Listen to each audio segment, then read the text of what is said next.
Hey, welcome everyone, and first of all I just want to say thank you for your time and thank you for your support in any which way, shape, or form that you show it. What we're doing here is picking up where we left off last night, which is making our way back to the end of Macalania Woods, which is as far as we've gotten so far. We've been kind of basically backtracking to go get Arin's overdrives via the Ject spheres. I should note before I even brought that up that what we're doing here, this is a no sphere grid challenge. And I'm doing this without using a guide or anything like that. I'm, for the most part, just using my memory of the game.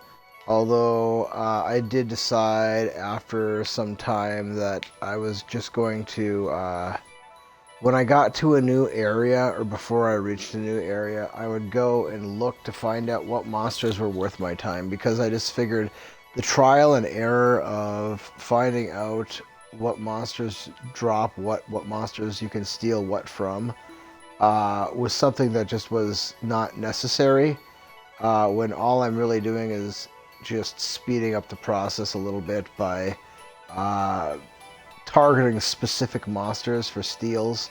One thief, you know, we have Riku, and that's it. So it's pretty tedious to try and. I mean, it's just tedious enough as it is. We don't need to add trial and error to it for theft purposes. But that's about the only thing we're really looking up as far as, and it's not like a guide for no sphere grid. It's just data on the game, monsters, like who drops what. You know, I kind of have an idea what's available in every region. I just don't know the specific monsters. You know, like who has a rare drop for this item. You know, I don't have all that stuff memorized. I know the game somewhat well, but I'm not an expert on the game. I don't have the whole thing memorized, so it's just more. It's just better if I just decided that I would rather do specifically targeted theft attempts on monsters that I wasn't 100% sure, but I was going to look it up. But we have a ways to go here. We walked back to Besaid. We should have a couple more Ject spheres. Well, let me think here. I think I've got everything up to this point, and a couple of them after this point. I still have to get the one at the south end of Macalania Woods. I think that's the last one. And then there's the one in Mount Gagazep, but we haven't been there yet, so... I think the only one I have access to right now that I haven't gotten is the one... Man, I don't have the right team out there. This is... Alright, let's go ahead and risk... Nah, yeah, let's risk the biscuit here. Oh, wow. Dodge a steal attempt? Oh, no, I didn't... Yeah, because I'm an idiot, that's why. Alright, so we'll go ahead and do this.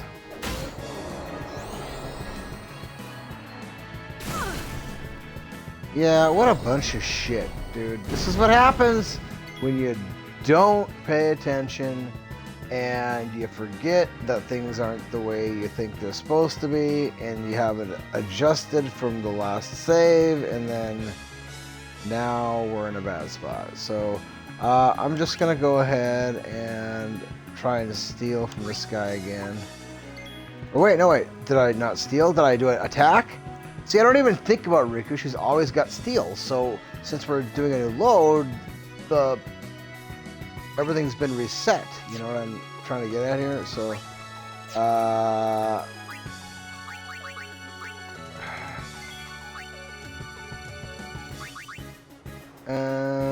we'll probably survive. I guess I can just kill you.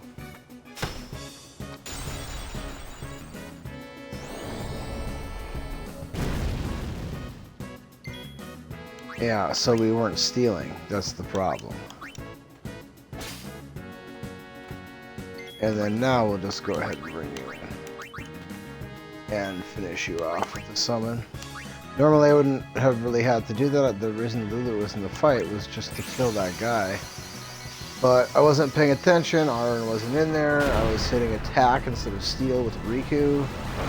It just, you know, things were not going the right way.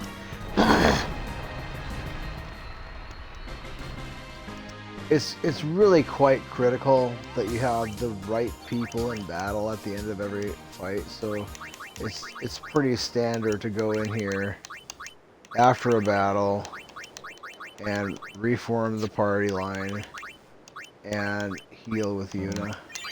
Or if for some reason Yuna's out of magic, then we'll just use items like potions and stuff. Typically potions will be the out of fight healer, and then high potions will be the in battle healer.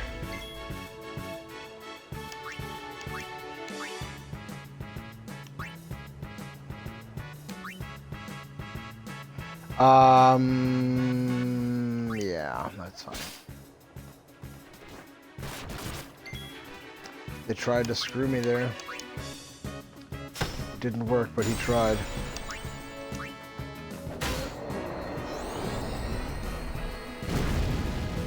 We have gotten a fair number of rare pieces of equipment and armor. That's definitely helped us along the way. Wait, that's not water, it's blizzard. Without thinking, oftentimes I will do that because fire and water, you know, water kills fire. But in this game, it's fire and ice, which does make sense. I'm not saying, you know, it has no logic behind it, but a lot of times without thinking, I'll just, you know, well, water kills fire. And it's true, it does, but ice is stronger against fire in this particular game.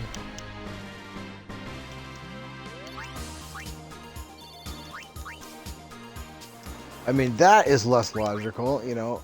I mean, I don't know. Depends on the way you want to look at it. I mean, ice usually will melt and turn to water, and it's the water that kills the fire, right?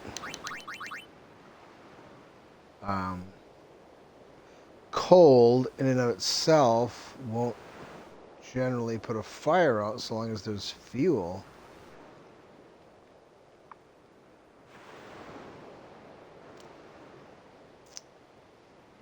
I mean, if the fuel is still there, then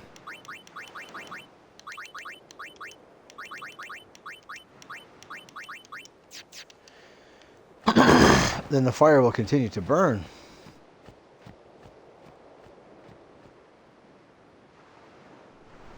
But even if there is fuel and you douse it with water, I guess we're talking about normal standard fire, you know, not like a chemical fire or something like that.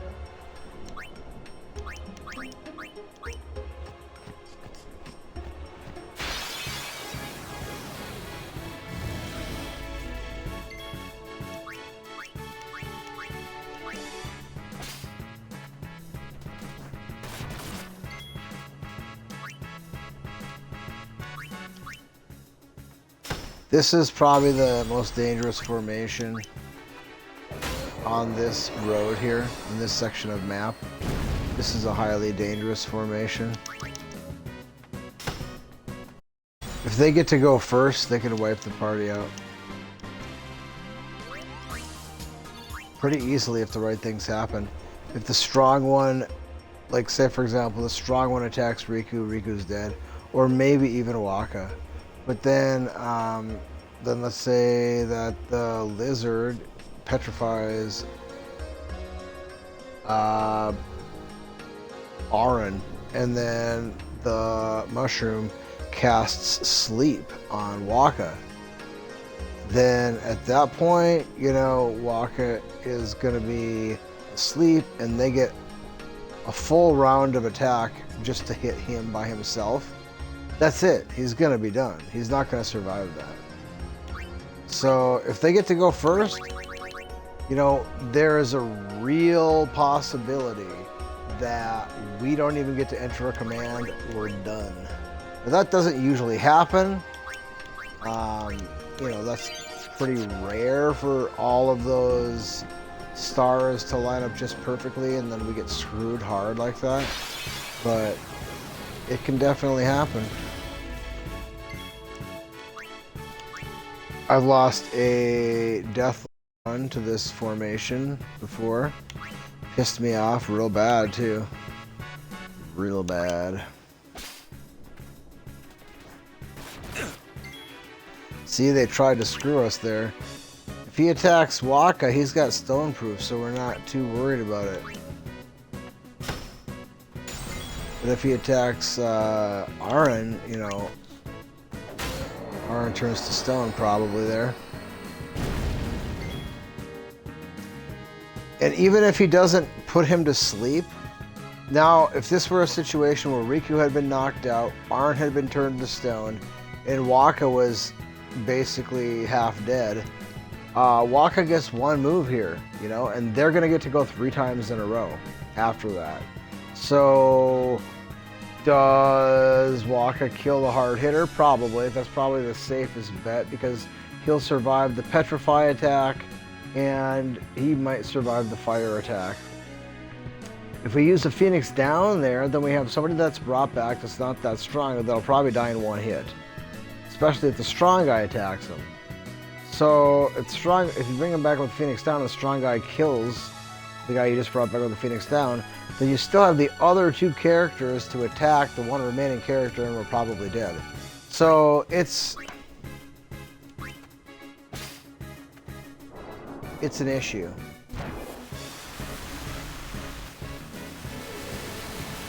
And then there's always that fun one. But lately, I would say at least one party member doesn't get put to sleep. From him. The other ones, as we get farther along and they're stronger, that's going to be more problematic because we just won't have the magic defense that would be expected of the party for that encounter later on. Right now, we're still fighting pretty easy, low-level guys. The first time you really run into anything of any real noteworthiness is really, well, technically you run into that that O up here ahead a little ways. You know, he could do some stuff, I suppose, but his biggest concern is just simply that he has an assload of hit points for where in the game we are. It takes a long time to kill them. It does have one move that it can, like, it's kind of like Bad Breath. It's not quite as bad as Bad Breath. It's similar to that in that it attacks everybody and it puts a bunch of status ailments on people potentially. So, you know, that one kind of does suck.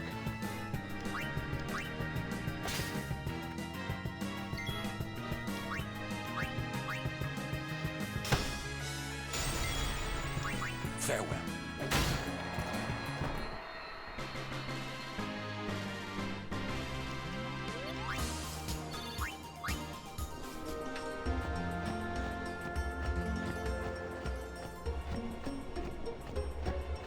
Can't believe we haven't encountered a single formation with a basilisk yet. The game is trying to screw us out of any kind of... Hey, there we go. Oh, and I didn't heal in between, man. We might die here. Yep, that's it. Son of... Oh, what? How? Oh, my word. Dude, holy cow. Oh, man. Holy cow. Holy cow. I can't believe she survived that. But that's awesome. She can survive that now. We should be dead right now. 100%. And it would have been my fault because I didn't heal up in between battles.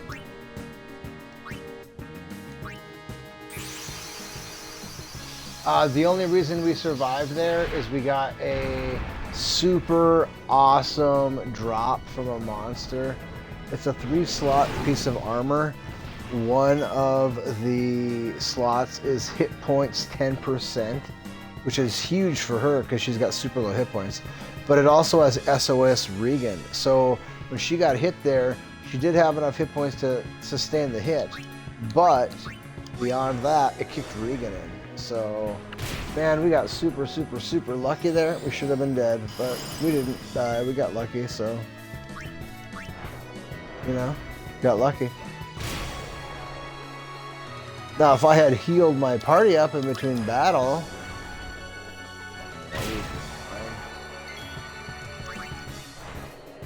But we got that high pellet potion off that guy. And that's a valuable commodity.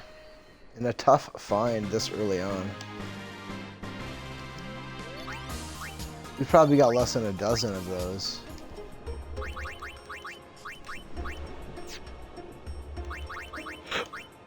I can't believe we survived that, man. We got so lucky. We wouldn't have without that piece of armor. This is what I'm talking about here. This we got, I think, off an Iron Giant. That is some big time awesome shit in a playthrough like this. Like, that's about as good as it gets. That's pretty close to it. This here is pretty good, but I built that. We got the Confused Ward, but I put the Stoneproof, Lightning Proof on it, so whatever. This here, this is about as good as it gets, because we got a Stone Strike with 2 extra slots on it, or Stone Touch with 2 extra slots. I put Stone Strike on it, which does stack off that Stone Touch, so it's even a stronger Petrify than, you know, if I had just made a standard Stone Strike weapon. But it's got another extra slot that I can put something on later. That's I mean. But Riku's armor, I haven't done anything to improve it. It's just what it was when we got it. That is a pretty outstanding piece of gear.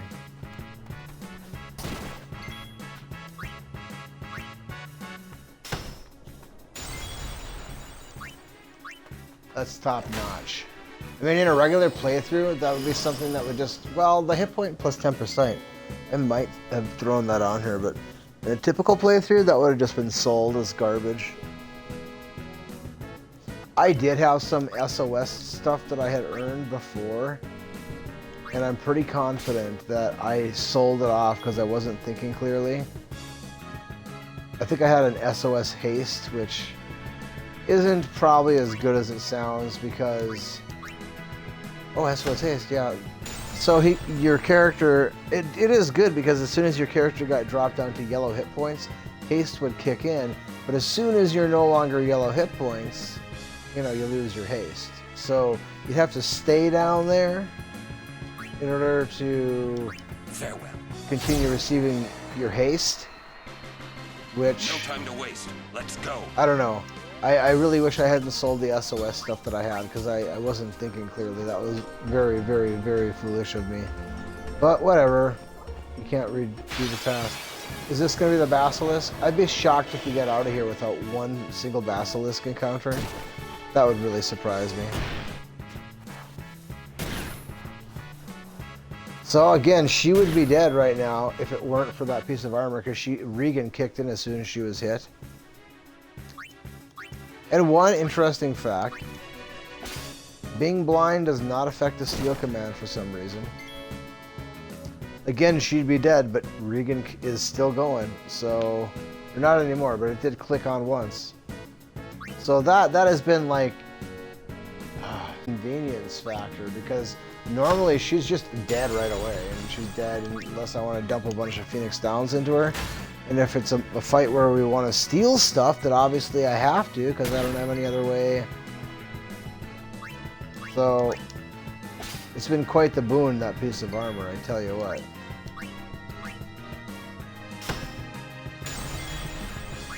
Enough. We might make it all the way through here without encountering a Basilisk. We only have a few more steps to go. If I just simply... don't save and just keep going. But I think I am going to save. I think it would be wise of me to save because there are those Ochus up here. And it's a bit of a trek.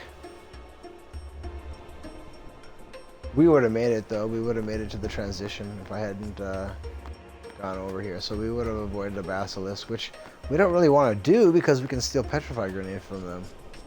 And that's a highly valuable commodity.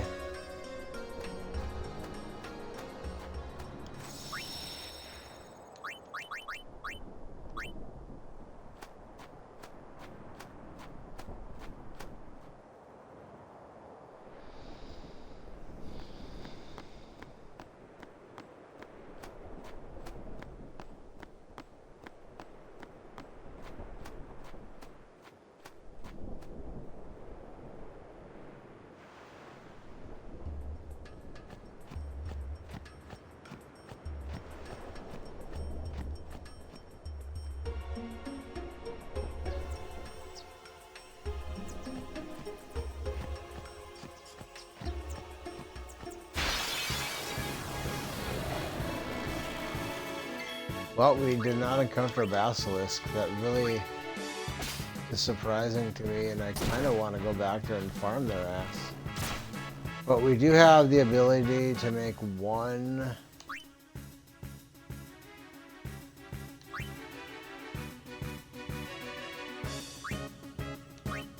We do have the ability to make one stoneproof armor, which we'll see what I do there. I haven't decided really exactly what I want to do there.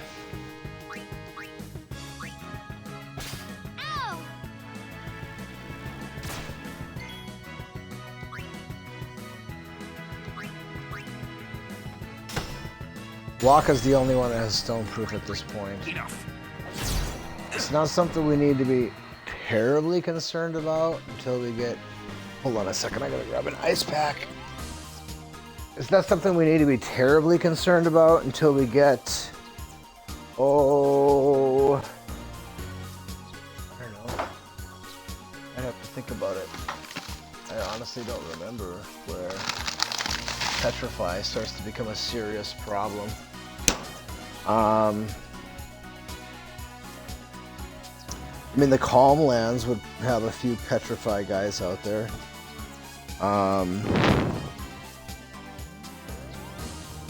There might be some petrify guys at home or in the desert, maybe, but they're all susceptible to petrify out there. At least in home, maybe not in the desert. I don't think everything's susceptible to petrify in the desert. In fact, the zoo is not. Otherwise, I would have made a petrify weapon for Titus. I tested that out with my last playthrough because that was a big spot of concern for me when you first spawn at the desert. You wake up with Titus by himself, and you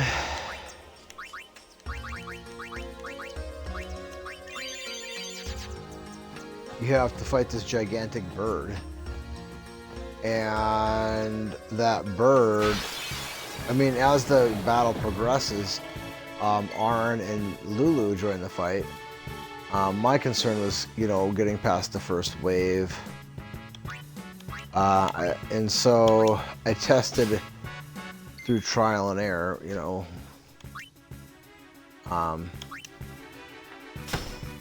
what it was weak to. Not that specific one, but you fight another one of those later on in the desert after you get your party. And so inside my party, I did some testing on him, and he's weak to poison, he's weak to slow, or he's not immune to either. I shouldn't say weak, but he's not immune to slow or poison, so you can use them both against him. And so I do have that slow strike weapon, or slow touch. Slow strike would be freaking awesome, but slow touch. And then we also have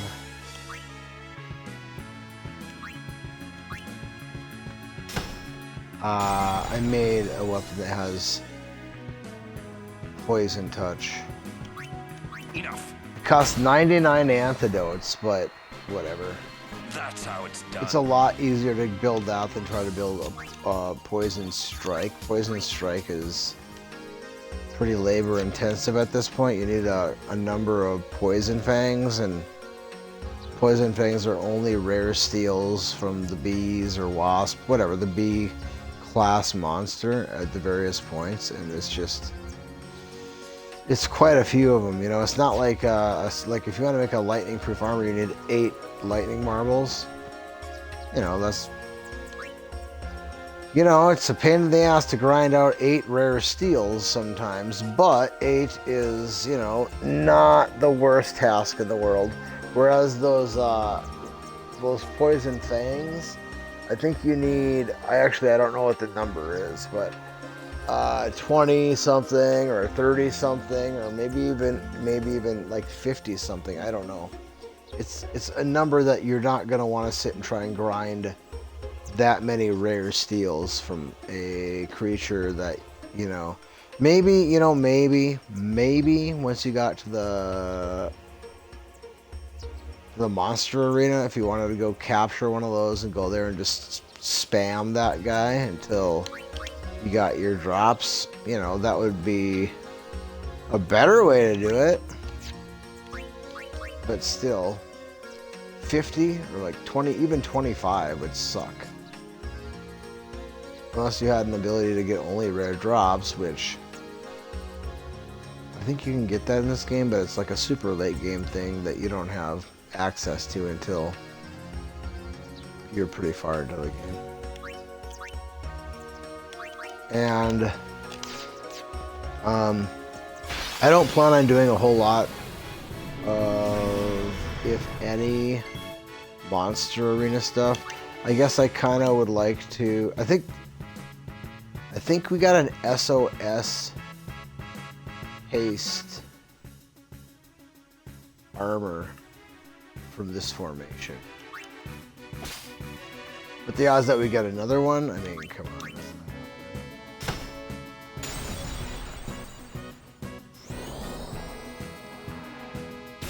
And I could be wrong, it may not even be this formation, I just feel like this was the formation.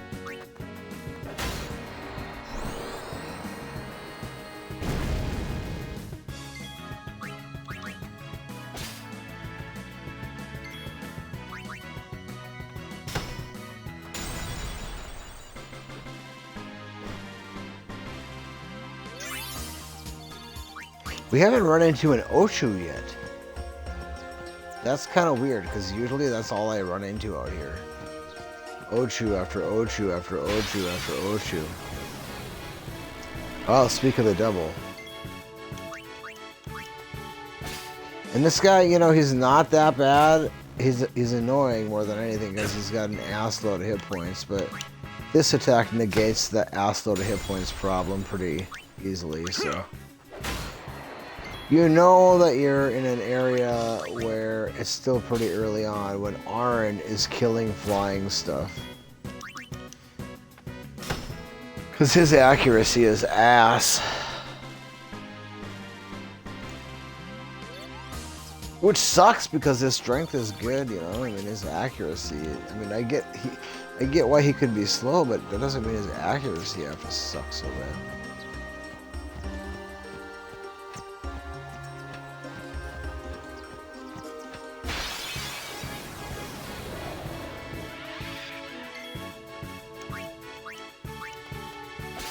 On the bright side, Oshus have a remedy, which is a really, really, really, really, really awesome item. Enough. Wow, Arn's just not missing anything. These guys are really low.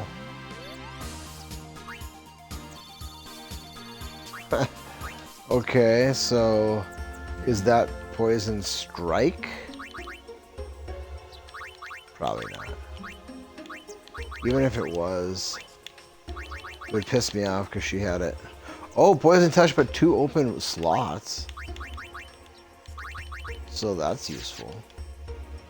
I don't really like putting elementals on one of the mage's weapons. But, I mean, technically Poison's not an element, but I don't know. She misses, so it's like, I don't know.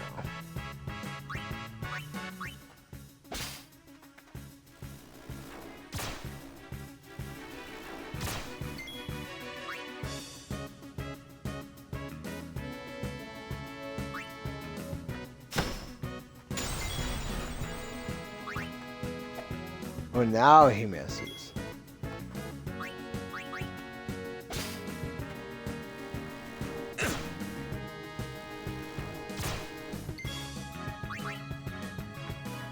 Ow! Farewell.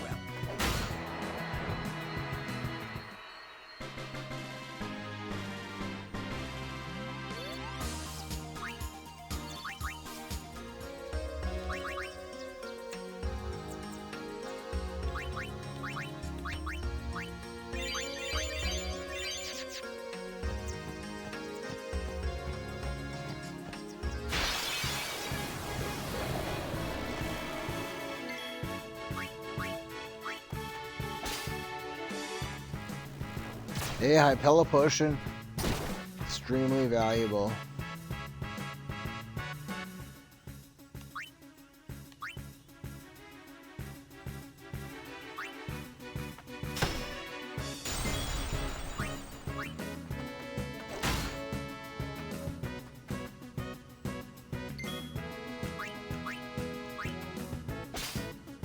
The only problem is it's a rare, you know, so that guy's just, it's not really worth the farm at this point. Later on, when we get to the Calm Lands, we're going to want to farm that monster class. But right now, That's how it's done. you know, it's not really worth it. I mean, we'll take what we can get. We'll make him a priority first target steal in most formations, but,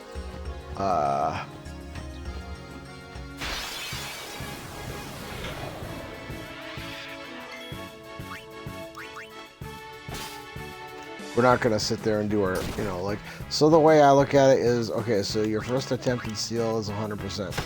Your second attempted steal, or a second successful steal. Okay, so after you have one successful steal attempt, your odds of getting the next one are 50%. And then after you've had your second successful steal, the odds of getting your next one are 25%. It gets halved all the way down to like, you know, less than 1%. But the first 3 successful steals are usually pretty easy to get. And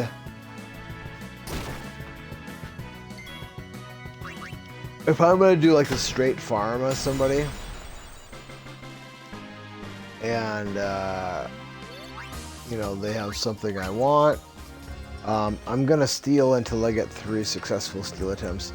I've been doing that with the elemental stuff, so I can get elemental immunities, even though it's a rare steal from them, but I kind of have to because I don't think it's likely that I can get past Seymour Anus, the one up at the Ice Temple, without elemental immunities. I mean, that's going to be a tough fight.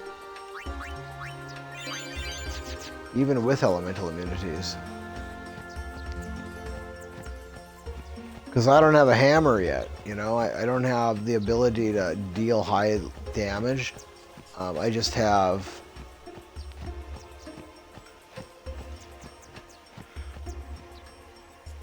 I mean, my best way to kill stuff is petrify, and he won't be susceptible to petrify.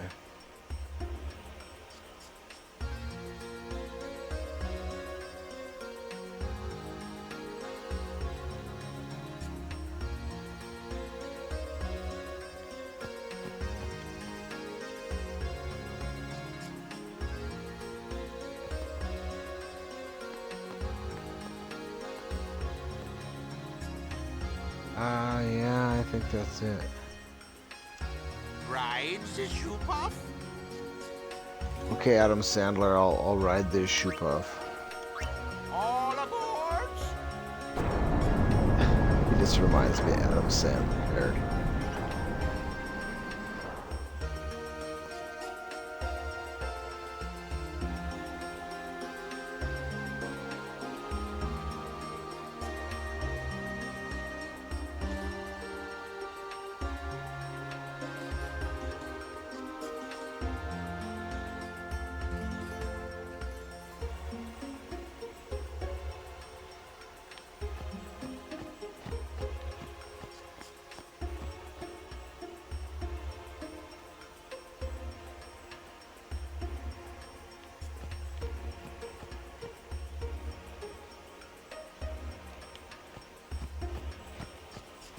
Um...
Yeah, that statement out of context really sounds strange.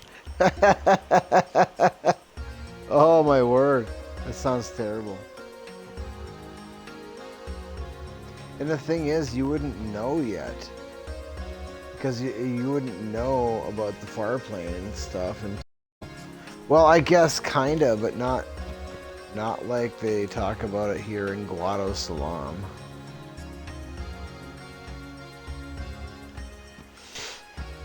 So this is where you can farm stamina tablets. I didn't realize, but you can get stamina tablets here.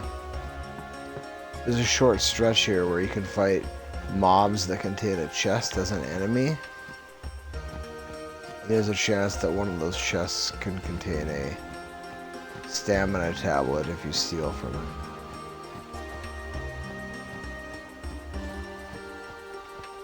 Maybe you can't farm it. Maybe there's a limited number of encounters on this stretch of the road.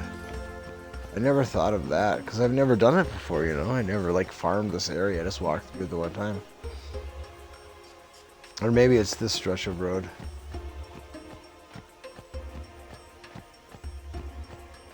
It's kind of weird. We haven't run into a basilisk. We did run into Oshu, but... Hey, dragon scale. Maybe I should farm this shit. What all can come from those things?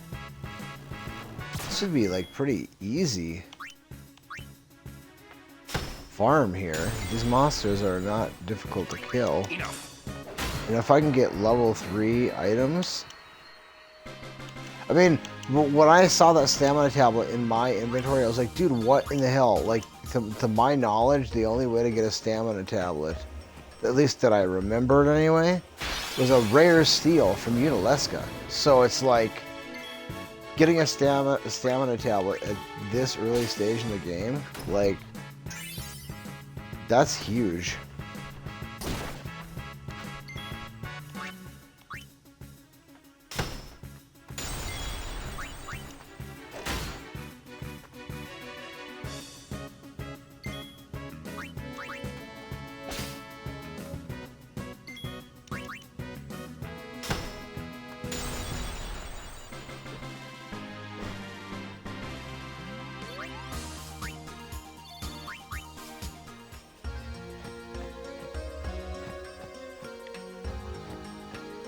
I am curious to find out what we can get here, because if it's like one of 3 items or something, I would like to know what the other items are, you know? Because every single item I've got here has been really good. Those dragon scales, I can make water immunity with those, and if I can... That's a... I mean, there's nothing so far that I've gotten that I'm like, I don't really care about that.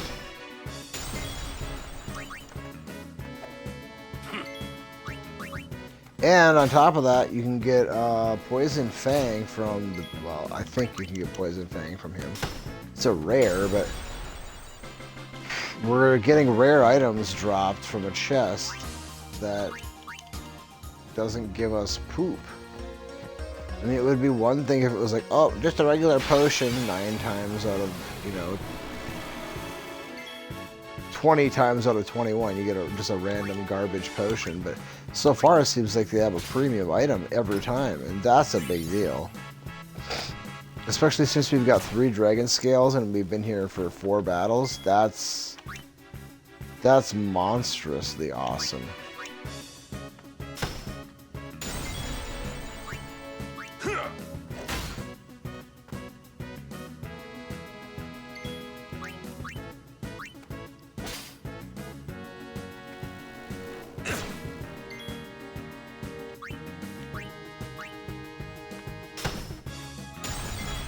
If only I could teach him a mug. That'd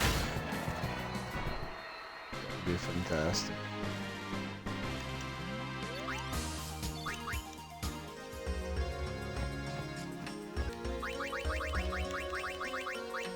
How many dragon scales? I've got 8, so I can make a waterproof now. Alright, what do I got here? I got a lightning proof I can make. I've got 99 electro marbles, okay. I've got a waterproof I can make. I've got an ice proof I can make.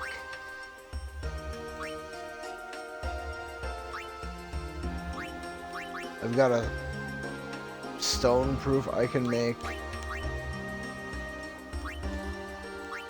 We're coming along here, but if I can farm these dragon scales here, I'm gonna do it.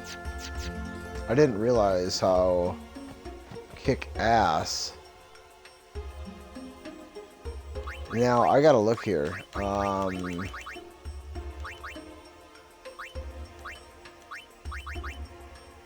So if I give him waterproof, that's probably advisable. Plus there's a save point at the top of the hill.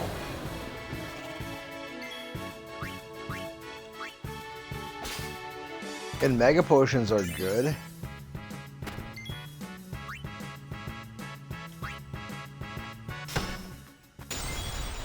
Now granted, only Riku can use them, but they basically function as similar to an all-bed potion. I guess I always get her that alchemy ability on that weapon on Mount Gagazet. I buy that weapon, or maybe it's armor, I don't remember, but I give her the ability alchemy so that her all-bed potions so all healing items do twice the amount of healing. Well, that means that all bed potions do 2,000. So mega potions, I mean, how many of those do I have now? And what can I think those can be used to customize too.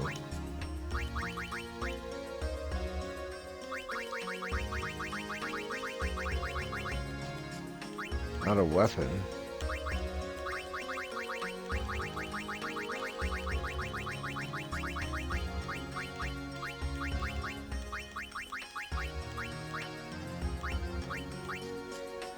I don't see a mega potion in there. Mega Phoenix.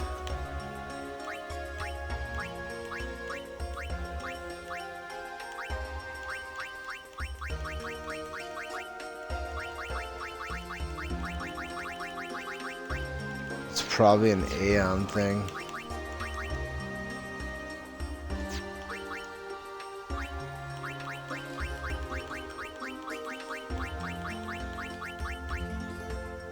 Kiraga. Okay. Probably they wouldn't need that because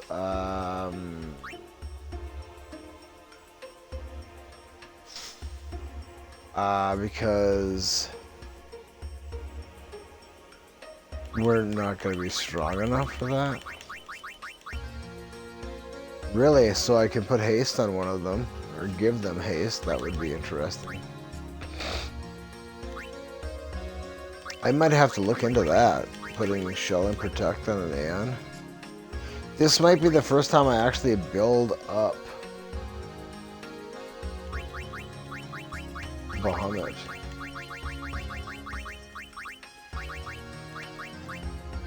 I may do that.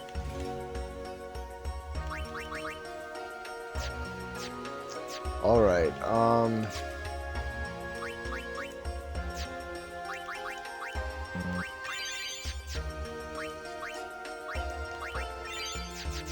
yeah, I think I'm gonna go ahead and save here.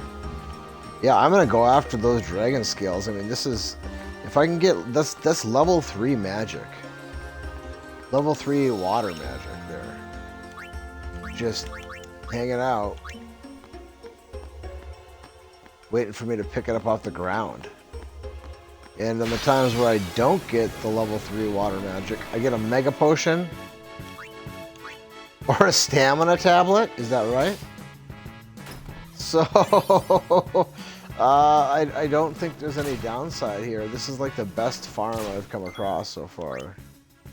And it's not really close, honestly. And, yeah, I guess I can leave Aaron in there. It's okay. There is the one strong monster that's in here.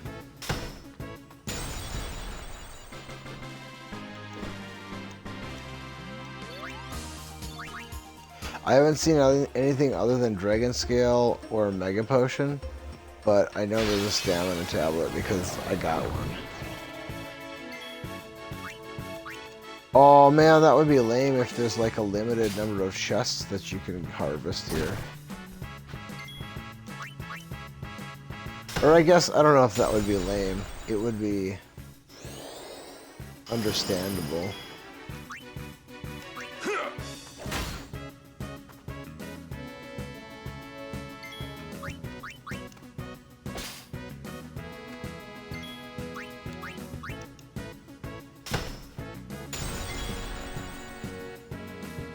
Farewell.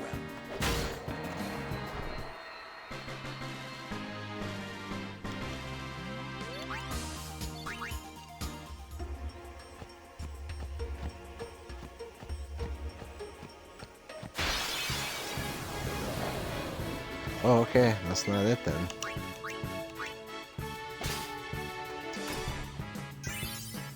I mean, I have no problem collecting Mega Potions. I mean, it's not gonna hurt me.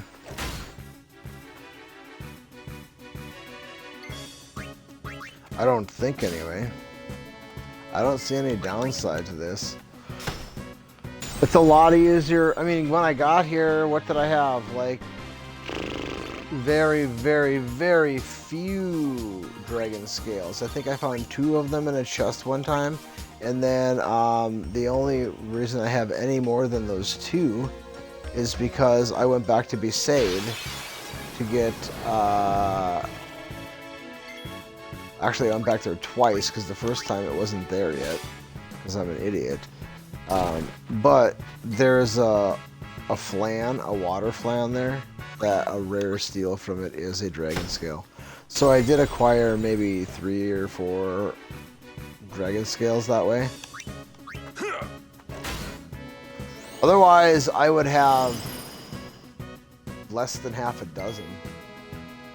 Probably only 2 or 3, honestly, before I got here.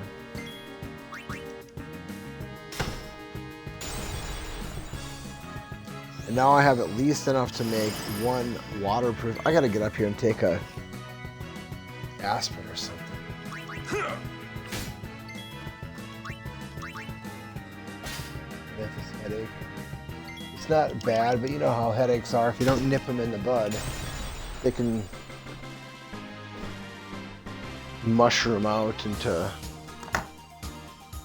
garbage.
All right.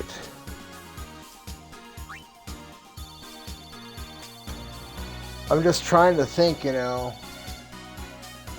Part of me wants to just wait until I get there and then make a save and then build the armor and fight him. And then if it doesn't work the way I want it to, then I can, you know, reconstruct my armor. So I'm kind of tempted, you know, because I don't have to put that armor on. Or put that, you know, that elemental proof on anything right now. I don't have to do that. I can wait. But I kind of want to put it on there now.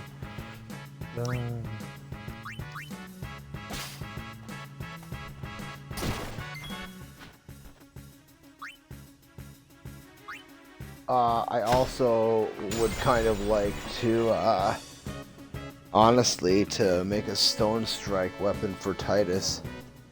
I really would like to do that. That would be useful, extremely useful for speeding things up.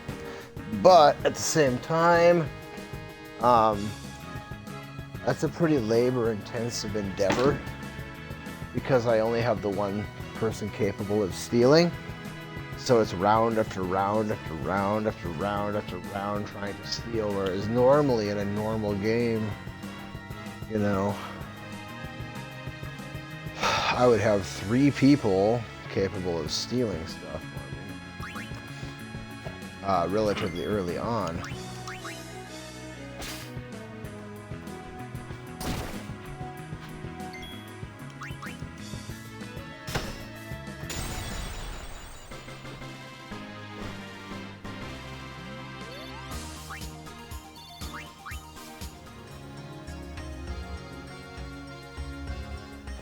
You know, I should have put that tens unit on.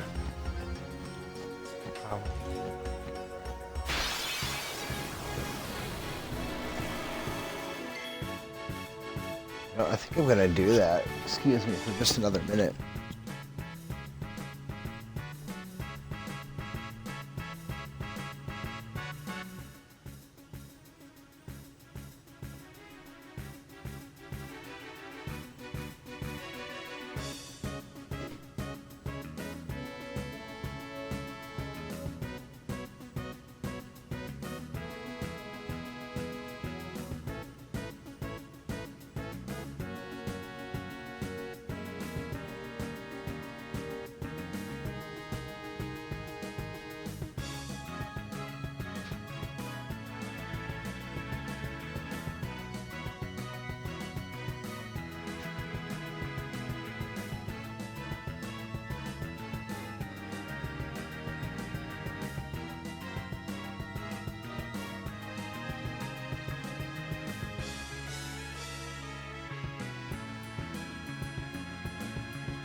I got this tens unit some weeks back because I was dealing with this pinched nerve.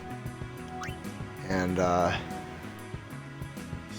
after a number of trips to a massage therapist and a chiropractor, I've been able to get that um, that nerve to settle down. So I haven't used this TENS unit for a while here now, but I figure, you know, maybe it'll help. I took a couple aspirin, maybe it'll help with the headache now.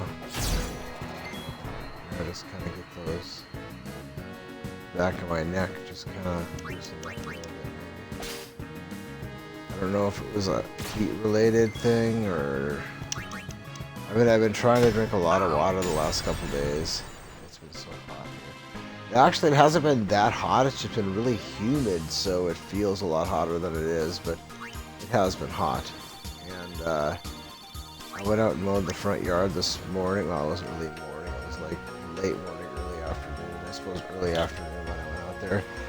Part of the yard is shaded and part of it isn't. I did the part that was unshaded first, but it was pretty unpleasant there, especially outside of the shade. Under the shade, it wasn't so bad. There's a little breeze out there.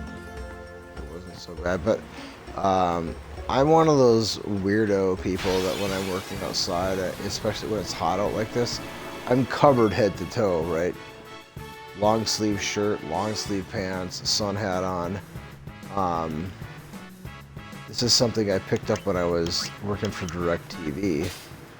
I found that it was way better to cover my skin head to toe and then sweat it out, and then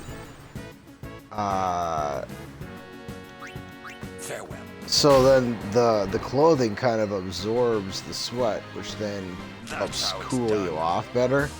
So your body naturally does that to help cool you off. But then when the sun is beating down on your skin,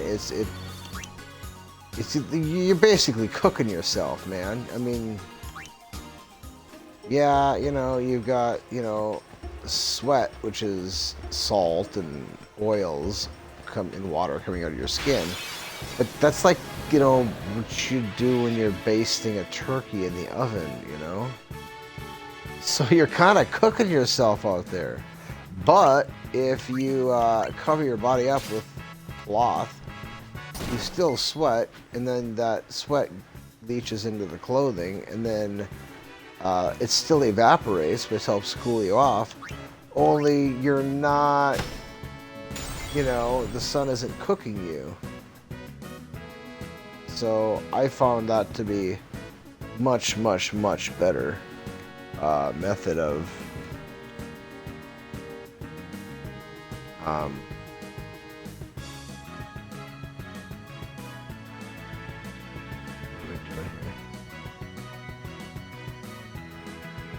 have to adjust this.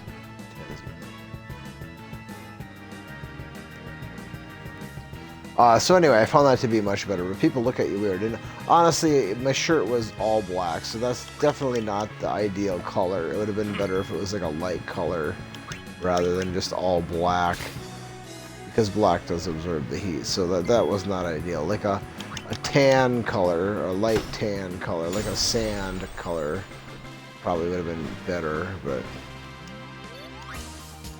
whatever. It is what it is. I wasn't gonna... He's got a lot of shit I need to sell. Look at all these drops. Poison touch. Alright, I'll take that.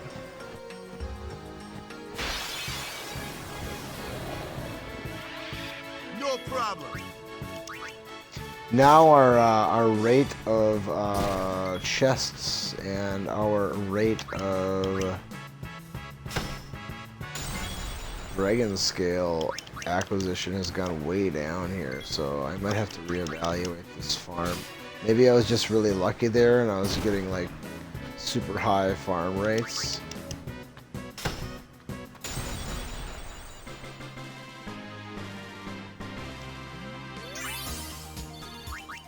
Now she's got poison.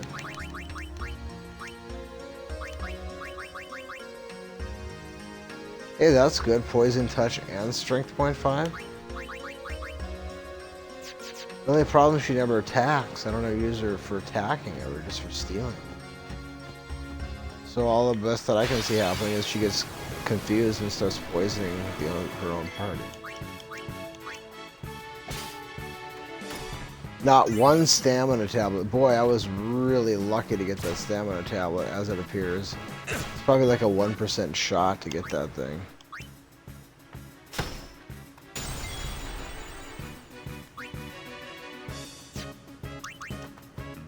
Actually, Lulu should be instead of him, because she could one-shot those. That would be quicker. And then I would only have to bring Arn in. Well, actually, I wouldn't have to bring Arn in for anything. I think I'm going to do that. I'll have Lulu. She's slow just like Arn, so she'll go last. We do have that save point, so...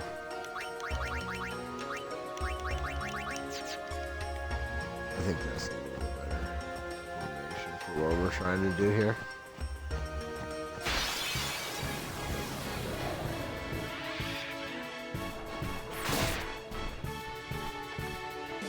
Wow, really just going after Waka hard.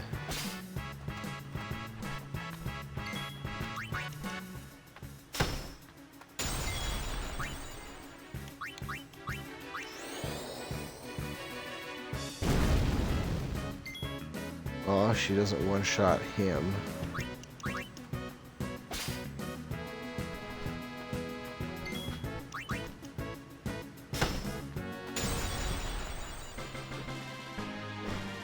I wonder if she's acquired anything that would give her stronger...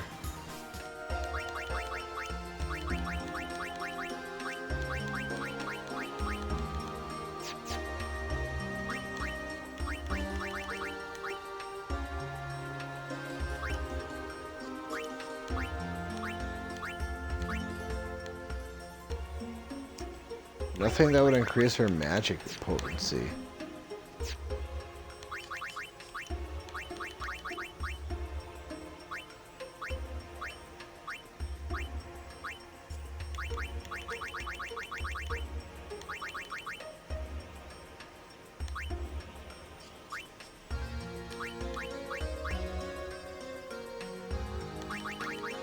This is all I got.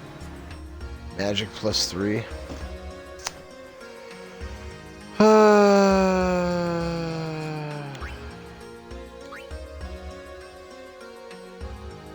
I guess it's better than nothing.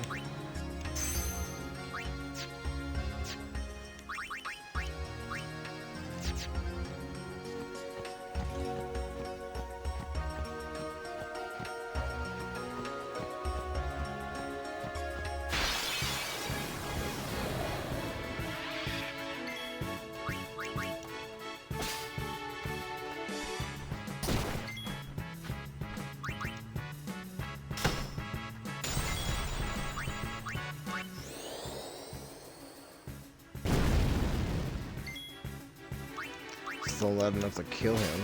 I think fire is his weakness. It's possible I'm wrong.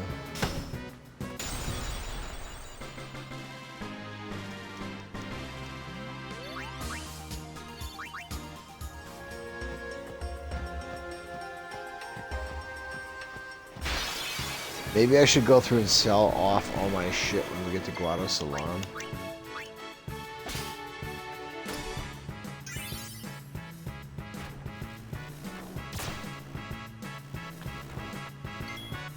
That's another thing about having Lulu. She dodges the shit out of tons of stuff. I'd love to try and get one attempt at a Hypello potion.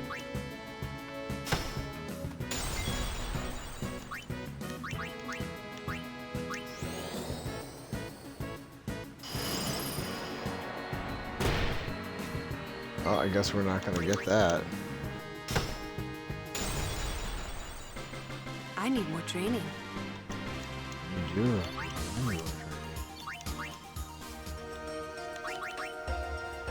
Because you suck. Actually, normally she'd be awesome right now. I think, honestly, as far as the main storyline goes, the two best characters, as far as, like, buildability, Waka and Lulu, and it's not very close. Riku is fantastic because of her baked-in abilities. I mean, she's got baked-in speed, baked-in use, baked-in steal. But her hit points are lacking, her attack power is lacking. And compared to, well, I mean, her mixes can be good. Her overdrive is awesome. She has arguably the best overdrive in the game. I don't know about even arguably. I mean, Titus has that, I don't know. She has a really good freaking overdrive, which is kind of squishy. And her evasion isn't very good. Let me show you what I'm talking about here, okay? This is base stats, okay? His accuracy separates him from everybody else. It's not even close. Next best is Titus. He's 15 points higher than Titus, which is more than Titus even has, okay?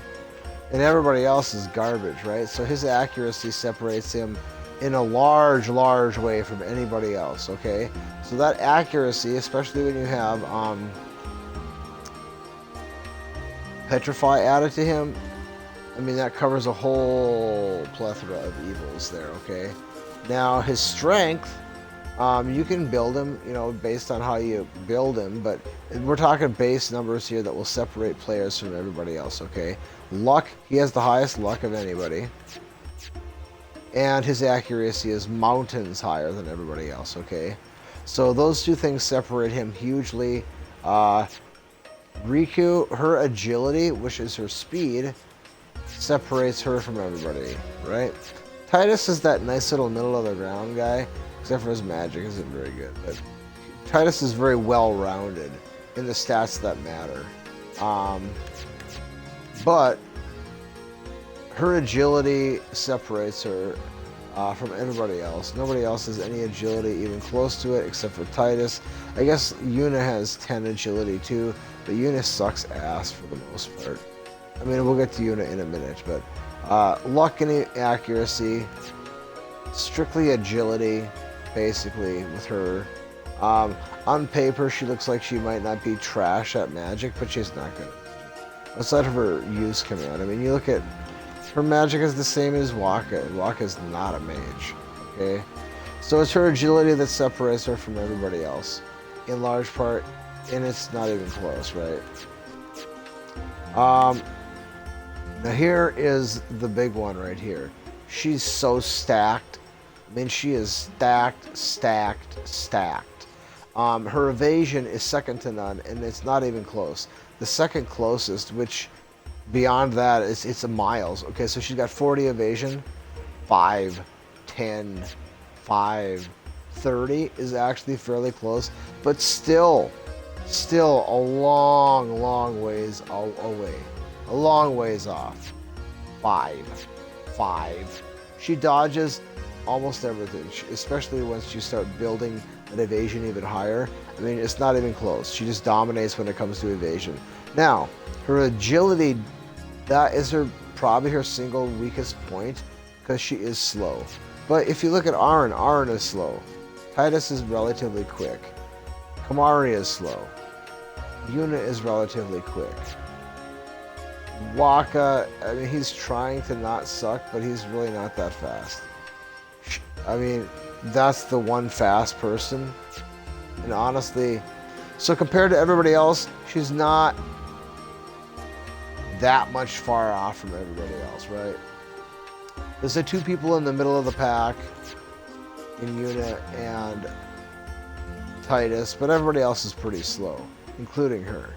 So compared to everybody else, you know, she's not that far off the rest of the pack. Her luck is comparable to everybody else. Everybody else is 17 or 18 except for Waka. So she's on the bottom side of the luck, but I mean, everybody else is, you know, it's just, the difference is negligible, okay? Accuracy doesn't matter with her because you never ever are going to use her as a physical attacker. So her accuracy is covered up by the fact that you don't ever use a physical attack with her. Same thing with her strength. Her strength is covered up because who cares? You never attack with a physical attack with her. So those stats don't matter at all. Her defense isn't very good, but again, that's covered up by her evasion. It doesn't really matter that much because her evasion is so high. She does not often get hit. But you compare it to everybody else, okay, look, her defense sucks, right? Not good. But she dodges everything. So her defense is 8, but evasion of 5. Her defense is 8, but evasion of 40. His defense is 10, evasion of 5. 5 defense. She has 30 evasion, which is, again, we mentioned her, but she's just not very good anyway. His defense is 15, evasion 5. Defense 10, evasion 10, very well-rounded Titus. Defense 15, evasion 5. So he's got the best defense, along with Kamari. But evasion is 5. So then you go back to Lulu here. Now, so because evasion covers up her defense, and the fact that she never uses a physical attack covers up her strength and accuracy, all that's left over is the magic, which she dominates at. Her magic is on par with Yuna. Everybody else, so hers is 20, 5, 5, 17. That's a lie. I mean, Kamari is like, he's fake news, man. He's just straight up fake news. He looks like he should be good, but he's not. She has magic of 20, so this is physical attack power for magic, okay? So Yuna's physical attack power for magic base number is the same as Lulu, but she's locked in a cage until pretty late in the game. Like, you can't get her out of her sphere grid. You can't utilize any of that offensive prowess that she could potentially use because she's locked in a box. And then when you finally get her free from that box, she has no points to spend. Well, that's not true. She would have points to spend. You're gonna warp her out of there. But, I don't know. She would be a really tough build. She has her summons. That's all she's got. She's got her summons. That's her claim to fame. She's got her summons. And her evasion is fine. I mean, she's a fine mage. But if she wasn't locked in a box, you know, maybe she could be good someday. But they lock her in a box that you can't really get her out of. I'd show you, but we're not going to the sphere grid in this challenge. And then magic defense, second to none. She's 10 points higher than the next person, right? So Yuna's magic defense is 20, which is excellent. Hers is 30. So it's just top of the mountain by a long ways. Everybody else, you got 5, 5, 5. Yuna, who we mentioned, and 5. Now, to be fair, let's go at an 8. Let's go back to Yuna to give her where her credit is due. Now, if she wasn't locked in a box, so her area of the sphere grid basically means that she's has to be funneled through a very specific path or wait at level 2 or level 3 locks. That's all you can do with her. And the very specific path doesn't teach her much of anything all that useful until she gets, oh, I don't know, until you're a long ways into the game, halfway through the game, then you get her back and then you can kind of do a little bit. I mean, technically, if you don't move her at all and you let her just sit at the beginning of the game and then wait until you get her back in the party, you know, you could take her and move her over to Lancet if you wanted to. And then once she learned Lancet, then she could be a functional mage. And you could warp her around. But it's just so much work, there's no point to use her because you can just do it with Lulu. Lulu's better by quite a large margin. I mean, she just is. Lulu kicks ass. If you build her right. Now, in the game that we're playing here, she's not that good because you can't teach her anything. And, you know, that evasion is nice, that's for sure. But she's pretty squishy when she does get hit. And her offense is garbage at this point. Maybe later we'll find a weapon that will actually make her level 1 magic somewhat useful, but doubtful. And we're talking about Lulu here. In the no Crystarium playthrough, Lulu is not very good. It's Waka because of his accuracy. Aaron because of his strength and his hit points. And, well, Riku, obviously, because she's got the use command in steel, which makes her just out of this world good. The other people will have their usefulness in some form of overdrives, like Titus. You know, if you combine Riku's mix ability with Titus's slash and whatever it is, slash and burn, I don't remember, his second overdrive, where he hits like 5 or 6 times. I mean, we can do some beefy damage with that combo. So Titus will have his usefulness later on, but right now he doesn't serve much good purpose. I mean, I guess we could put him in the party. Once we get a little bit farther down the way, we're gonna have to keep him in the party so we guarantee that we get to go first. But until we reach a point where it's critical that we get to go first, he's not as important. It's better just to have Arn in the party. But once we get a little ways down the way, it's going to be a pretty big deal to get to go first every time, and then Titus will take over Arn's slot in the formation. Anyway, back to what we're doing here.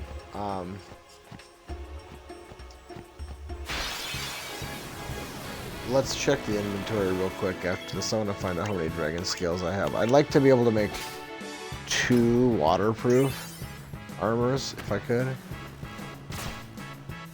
before I leave here. I mean, it sucks. Like, those waterproof items are awesome on so many levels because it's level 3 elemental magic is what it is. So not only is it fantastic for offensive use, which I would like and prefer to use it for, but it's critical. Oh, Hypella Potion, that's so awesome. We're just tick, tick, tick, tick getting closer to that.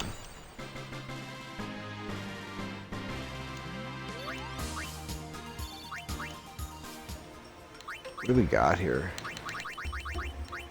One more will give us, yeah, okay, I'm gonna get a couple more than that. I should just sit here for a while, honestly. This is an easy grind. Very, very lucrative.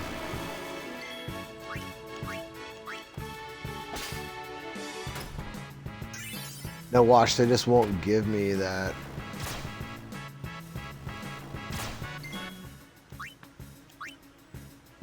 They won't give me the 12th one. The game likes to do that. To not let you get the last thing that you need for the thing that you're trying to do. We still haven't got a stamina tablet yet, except for that one random one that I didn't know where I got when I originally got it. I just didn't see it. Or maybe I did and just forgot. I don't know.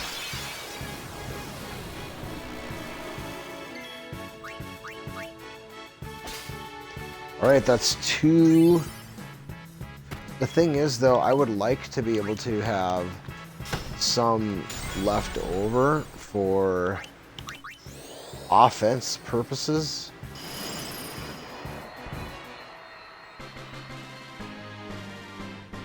Because it would be far better to use level 3 magic against, like, Seymour Anus, for example, than it would be to use level 2 magic, which would take a lot longer.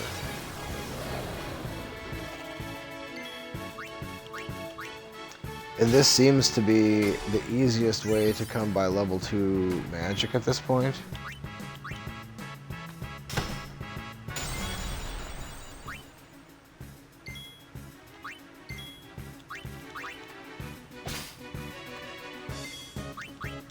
I want to check how many Hypella Potions I have too. I should have a few by now. Maybe a dozen?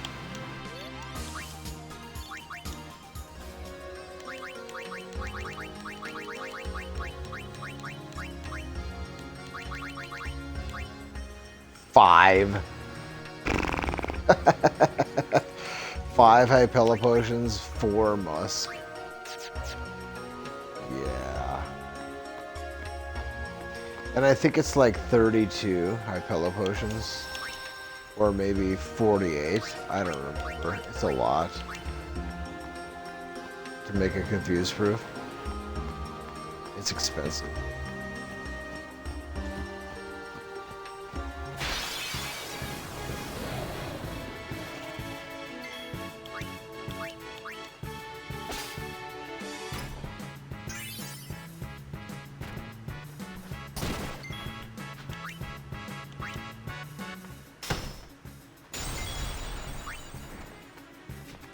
See, she just dodges shit. Look at that. Dodge, dodge. Hey, there we go. High pellet potion, baby.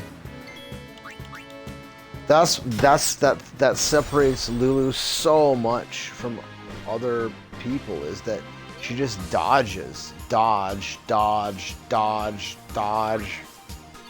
Just like Waka hits everything, she dodges it. I mean, she doesn't dodge everything, but she dodges a lot. There have been many times where the game was on the line and she just dodges. And then she gets to go again and lay the hammer down and it's like game over, bitch.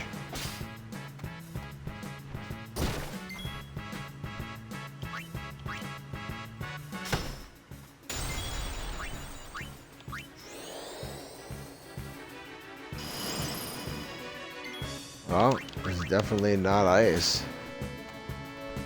Hey, sleeping powder. That must be a rare for him. We're starting to get a few of those. That's an item that will become extremely useful as we progress.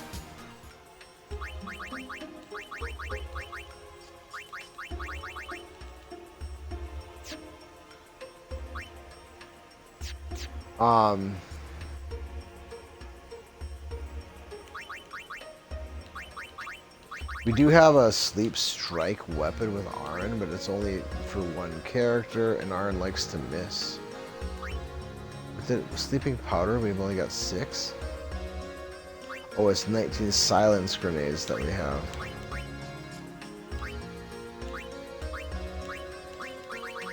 Yeah. Well, I guess if push comes to shove, I can always come back here. Or can I? Is this a place that gets locked off? It might be. That's what I was going to check. I was going to load up a previous save and find out what areas were locked off by Dark Aeons. Because I couldn't remember.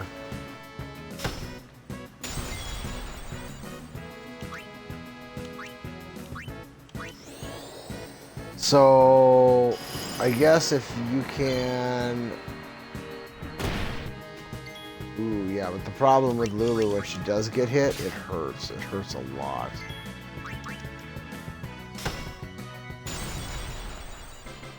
Alright, let me check. I don't think I have gotten any more dragon scales since I... That's why I didn't farm the rare there in, I got 13. I didn't farm them in Besaid because I was like, well, we should be able to, well, no, it's water gem. What the hell is water gem then?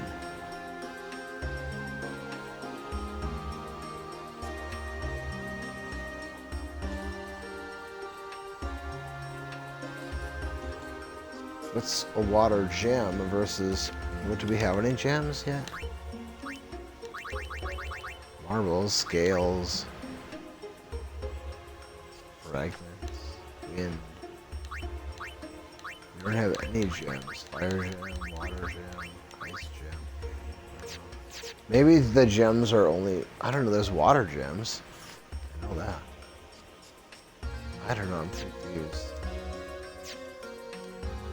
Do I want to... I'm not sure what I want to do here. I'm not sure what's best. It's best to sit here and grind out a few more of these, then I probably should. But I don't know how many would be like... What would be best?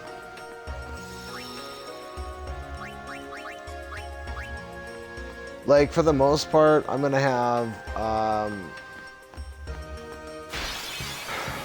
well, I'm gonna have gear that has 2 open slots. So the idea is I'd like to give, like, lightning proof to 2 people, waterproof to 2 people, ice proof. Let's see here. So how many slots do I have? 6 slots. 7, because one of Arn's gear has lightning proof on it. So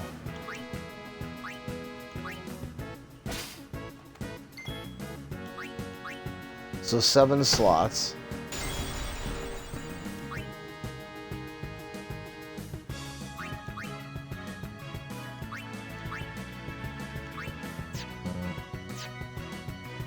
So 7 slots. So if 2 people have lightning proof, that takes up 2 slots. If 2 people have waterproof, that takes up another 2 slots. If 2 people have ice proof, that takes up 2 more slots. And then I could have 1 person, that's probably going to be Aaron, having fireproof. So that means 2 people would survive every element except for fire. Fire would be the one weak point, and Aaron would be the only one left standing on a fire round of attacks. That's, I think, the kind of the plan that I have in mind. Because I don't have any way to make a fireproof at this point. I need bomb cores for that. And I was hoping that I could get bomb cores from the ice bombs right outside Makalania Lake by the Rin's travel agency. But I'm not sure about that. I'm just, in my mind, I'm thinking that should work. Because I guess I'm hoping. I'm hoping that those bombs outside of that travel agency drop, or you can steal bomb cores. No time to waste. Let's go. Because I don't have, I had 2 bomb cores, and 2 bomb cores, I would need 8, so it wasn't that big of a deal. Oh, that's why. Yeah, okay. So I want to get at least a few more. I'm gonna go ahead and now who do I want to teach this to is the question.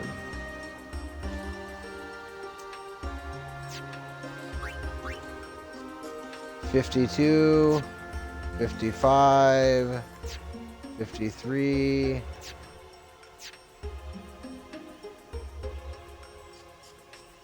So I was gonna teach one of these guys. I suppose probably it would be best to give it to him, because his defense is the best.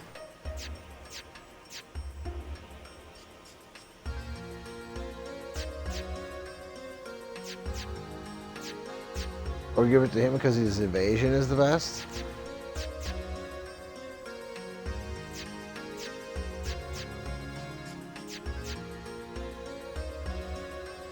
A magic defense.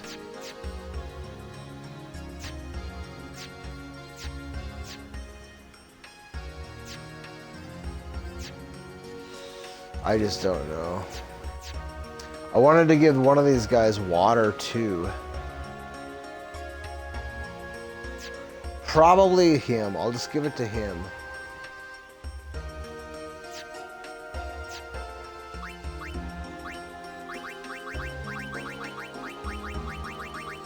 Because it costs 2 dragon scales. And now I can farm them, so that's why I haven't done it yet. But I'm gonna teach him water too. I was holding off on teaching anyone Blizzard too, because, well, I need the Arctic Wind right now to make armor, but yeah, I don't have any ice proof. I was hoping I could get the Arctic Wind and the bomb cores right outside of Rin's agency there by Makalania Lake. If I can't, I'm really screwed, and I don't know what I'm gonna do. But right now, I have 1 lightning proof on 1 guy, and I have lightning proof on 2 people already.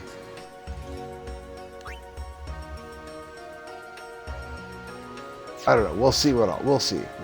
I don't know what I'm gonna do yet. It depends on what I can get. But I am going to farm a couple more of those dragon scales because they're an extremely valuable commodity.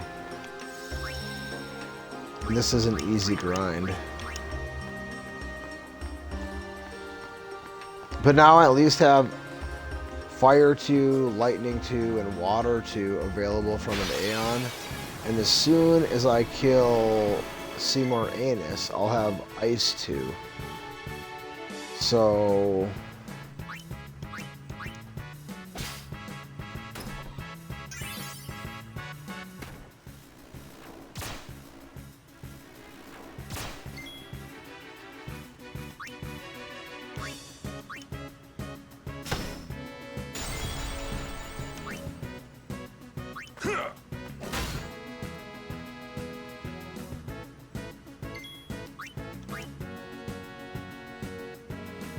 Bunyip? Guess I didn't know his name. It's a weird name. Bunyip. Enough.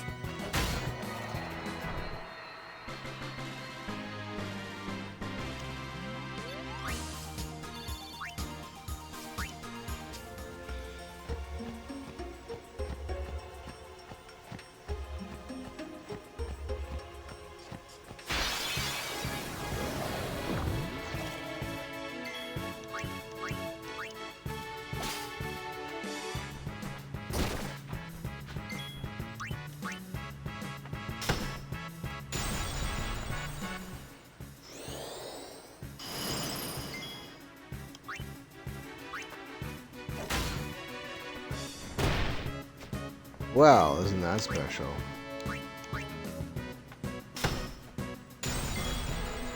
Farewell.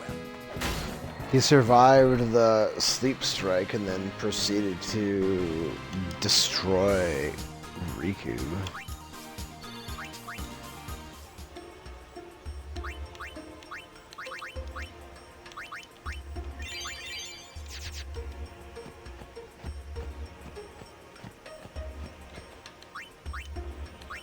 So I would need a minimum of one more. I'm gonna get a couple more because I want to have at least. I should have stayed back at Kilka Woods and farmed off. Well, no, I'll probably get a couple. I guess I could. Yeah, I don't really want to do that, but I guess I could. I guess I could technically try and farm those Chimera or whatever they're called, the three-headed monster in Macalania Woods. Their common steel is Arctic Wind, and their rare steel is Electro Marble or Lightning Marble. So no matter what I steal from them, it's a proof item, an item that can be used to put a element proof on an armor. So it's pretty awesome. That guy is fantastic for stealing. And that would give me a little bit of wiggle room as far as the ability to, well, it's rare though. It's rare to get the lightning one. That's where I got those Arctic Winds. I was trying to think, where did I get those? That's it though.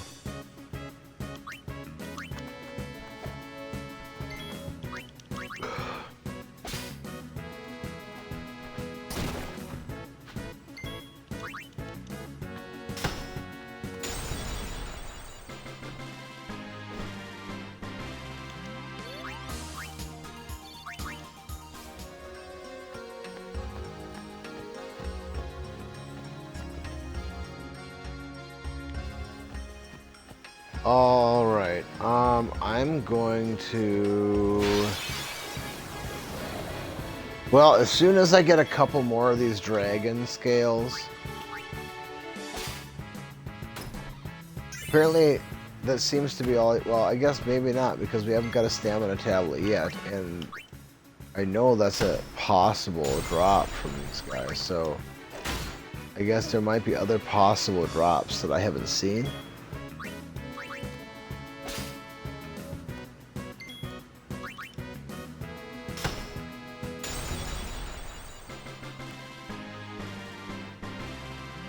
But we're seeing basically Mega Potions and how many Mega Potions do I have?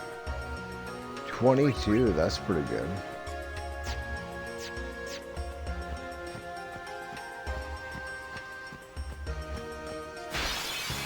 All bed potion before all bed potion, minus the cleansing properties. I mean, it's a pretty good situation when you're like, dang it, I got a mega potion. I mean, being disappointed because you got the common steel and it's a mega potion is a pretty good spot to be, honestly.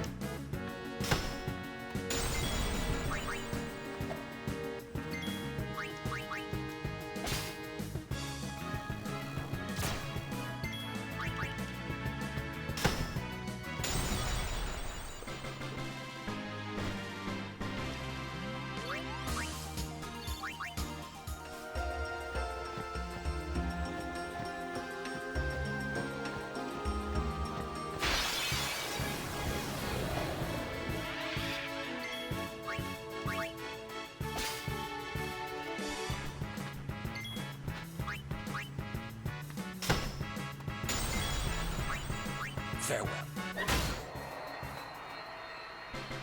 No time to waste. Let's go. Boy, that poor dog just got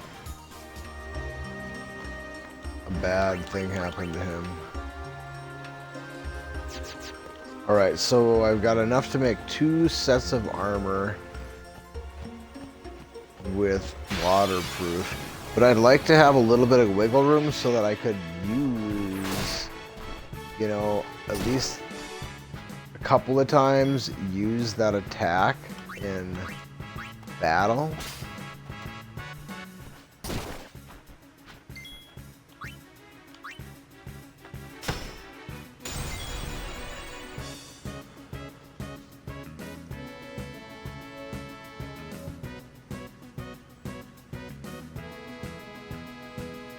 Farewell.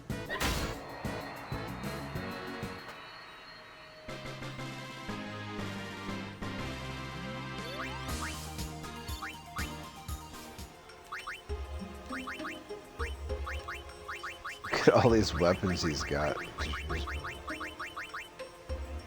Oh, that's awesome. A 3 slot. He's got quite a bit of 3 slot. And then there's this. Why is that his weapon? I mean, come on, man. Why is that his weapon? What kind of bullshit is that? That's his weapon? Why his? I mean, I get it if you gave it to Lulu. I mean, at that point in the game, it would be... Well, actually, no, it wouldn't be that crazy overpowered. I don't know. Why not give it to her? Like, who's actually going to go talk to everybody on that boat anyway? I don't know. It kind of pisses me off that they didn't give that to Lulu. It would be actually a useful weapon for Lulu, but who builds Waka as a mage?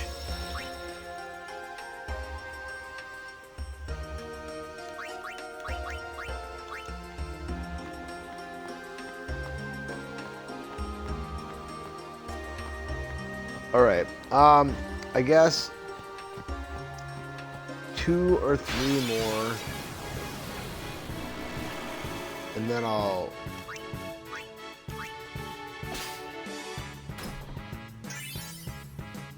Actually, I think what I'll do is I'll take a short break. I'll end the stream, take a short break, take care of a couple of things, and then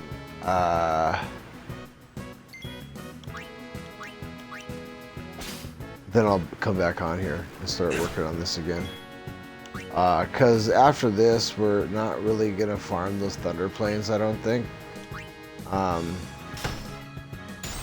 We'll just make our way through the... I mean, I guess I will try to... I mean, if I encounter the Iron Giants or the Larva along the way, I'll try to maximize the steel potential from them on my way through there. But I'm not gonna like actively farm like I'm doing here.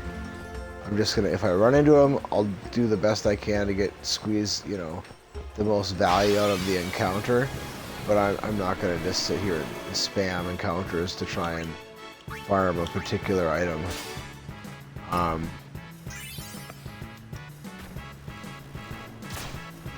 I don't really need to do that, but...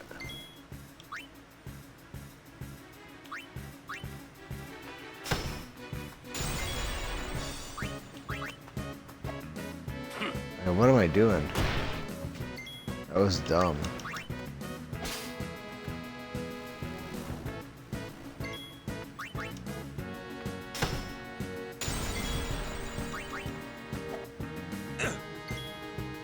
Two hit points left.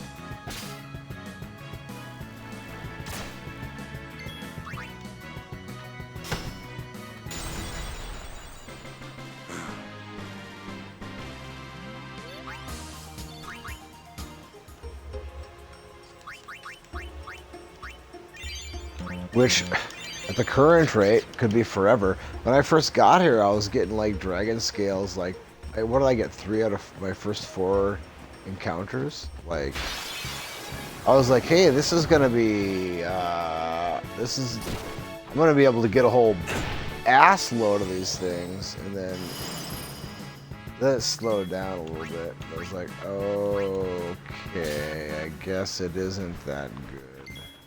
I mean, it's still good, but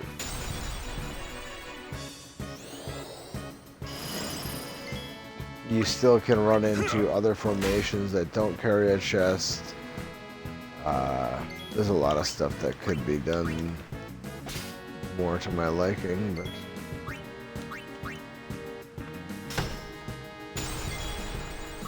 Enough.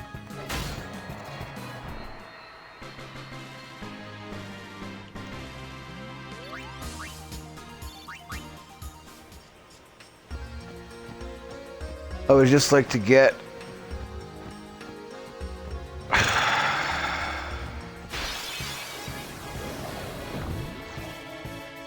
couple more of these just so I could use them for, you know, attack power.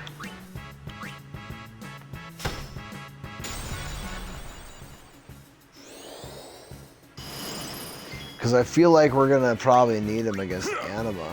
I seem to recall having, I don't know if there was any rhyme or reason to it, or if it was just random or whatever. I guess I don't know. But it seemed like when I was fighting him last time, I was trying to see if there, because it doesn't say if that he's weak to any kind of element, but it seemed as if I rotated elements, that it did more damage than if I just stuck with the same element. If that makes any sense. So I guess my plan would be to be able to do that, or I guess I just don't really know what I want to do against that fight. That's what all of this grinding from the very, very beginning of the grindage has been about, is that battle against Seymour in the Ice Temple, because, well, and to a lesser degree, oh wow, there's a stamina tablet, holy cow, and to a lesser degree, the Seymour battle in Baville, because he still uses the same tricks. It's just that his magic is stronger at that point. Farewell.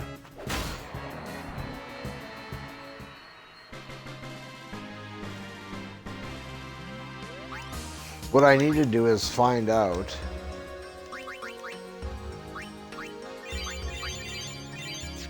if there's any way I can steal an item that would allow me to put reflect on individual. Because that's going to be kind of huge, I think. More so for the battle in Baville, but I mean, it would be huge, honestly.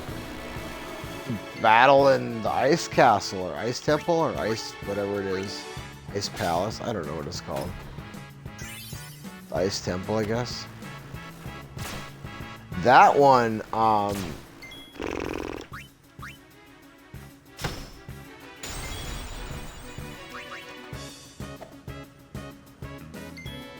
if I had reflect for that, that would make, oh, Poison Fang, baby. Those are hard to come by right now.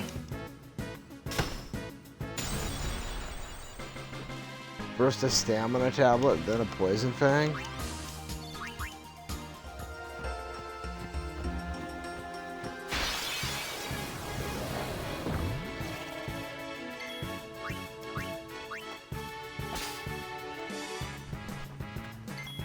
Weighted dodge, Riku. I know that's not your forte, but hey, that's awesome that you're doing that for us.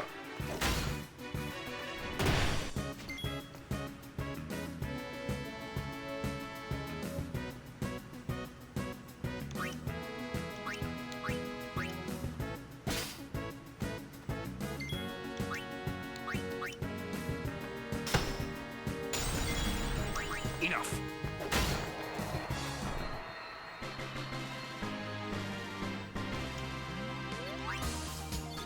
It's too bad there isn't a like near death attack that you could do in this game. Like in 6. She never hits it.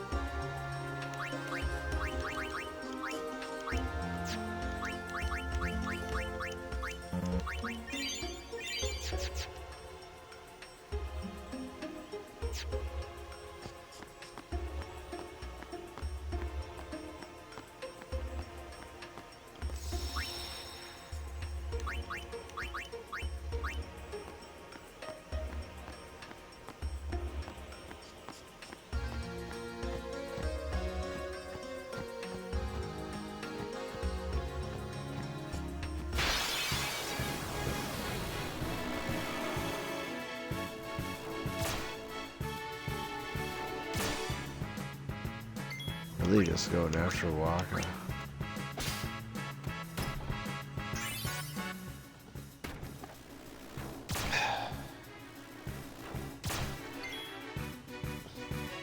Hold on a second here.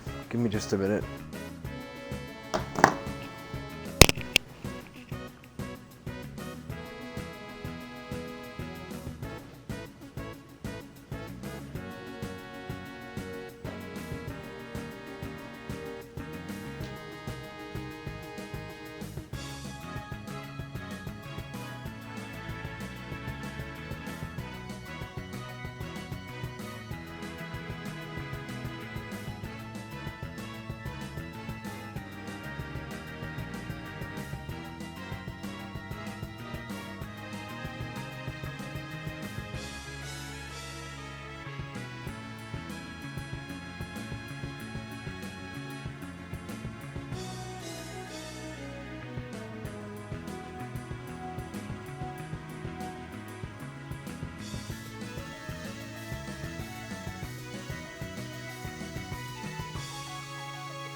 All right. I just had to let it have my grab. Actually, I might be all right here.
Farewell. No time to waste. Let's go.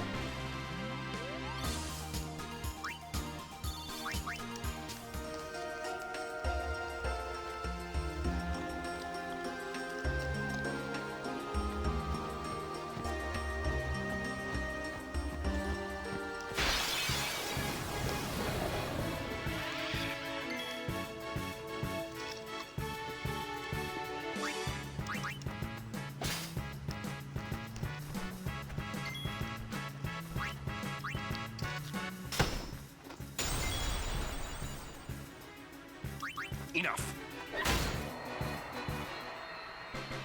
No time to waste. Let's go.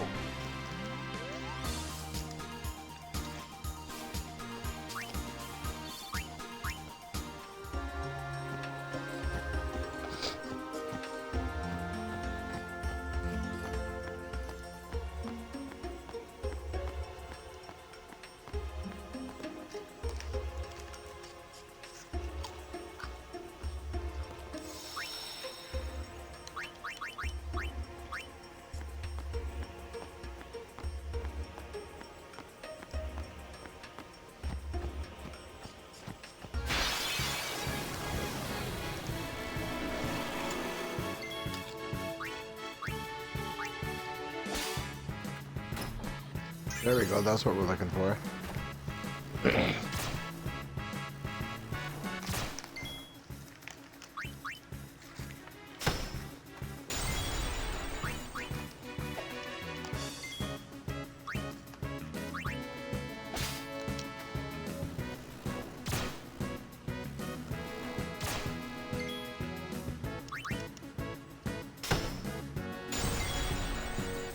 Farewell. No time to waste. Let's go.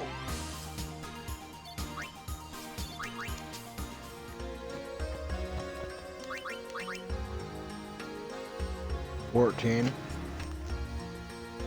I think that's enough.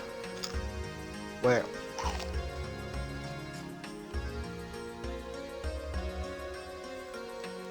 Wait.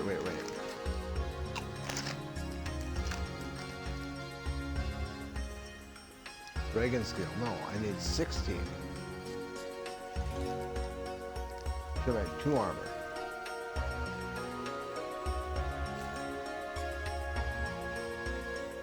What was I thinking 12 for? Boy, that could have been catastrophic. So I need 2 more to make 2 sets of armor.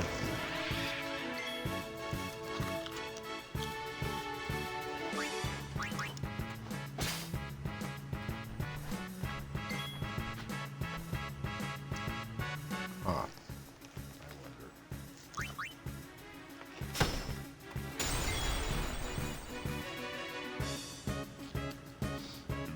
Yeah.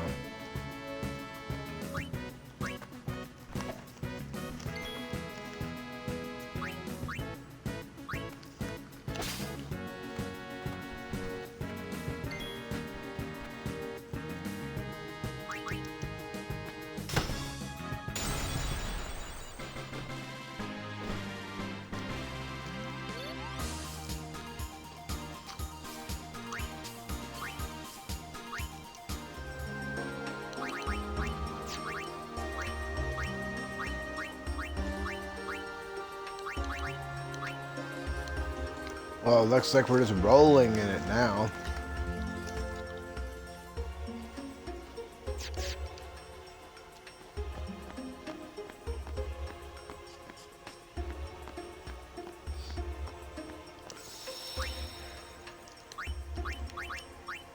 Why was I thinking 12?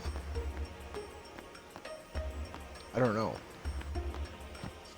I wanted to have the ability to make 2 sets of... I don't remember.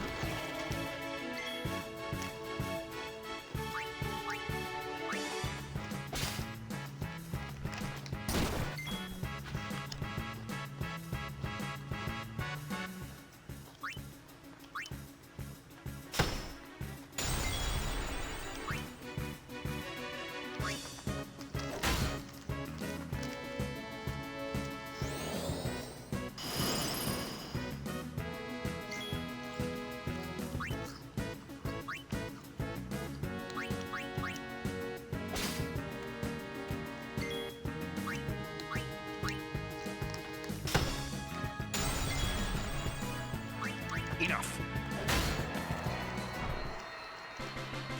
That's how it's done.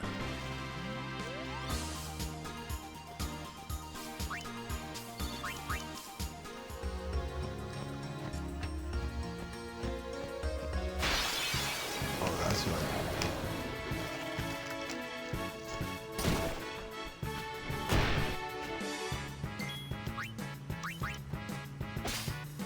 There we go, baby.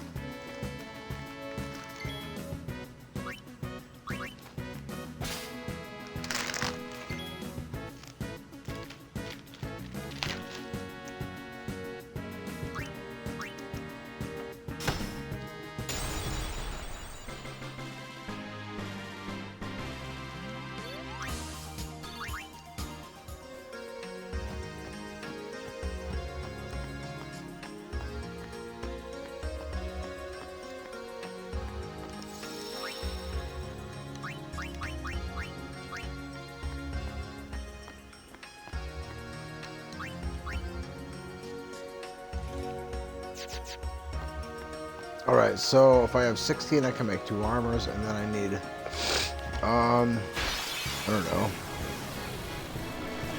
I don't want to keep grinding this out.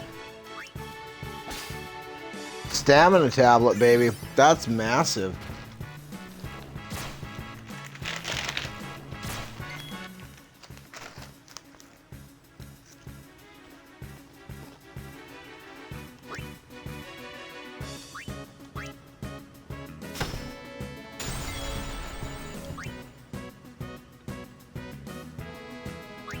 It does appear as though you can get 1 of 3 outcomes, though, from that chest.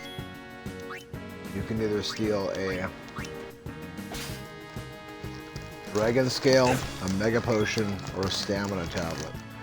Which, at this early stage of the game,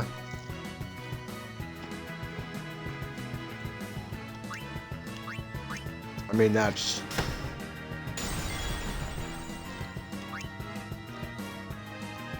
Farewell. That's,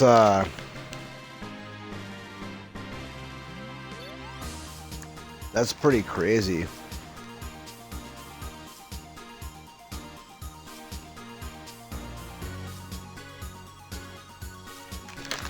All right. Give me a second here. I gotta do something.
Alright. I think I may have stumbled upon something.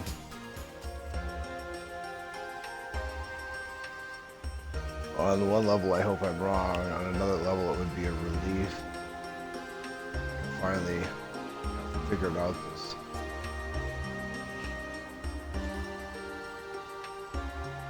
puzzle.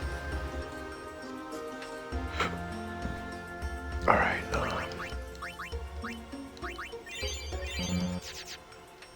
I'll have to do some reading later.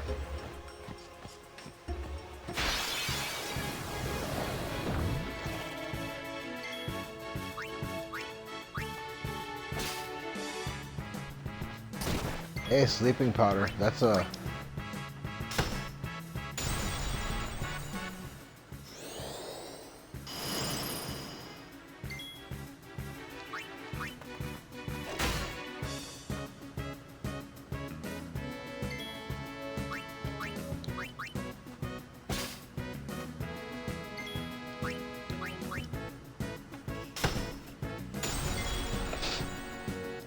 Enough. That's how it's done.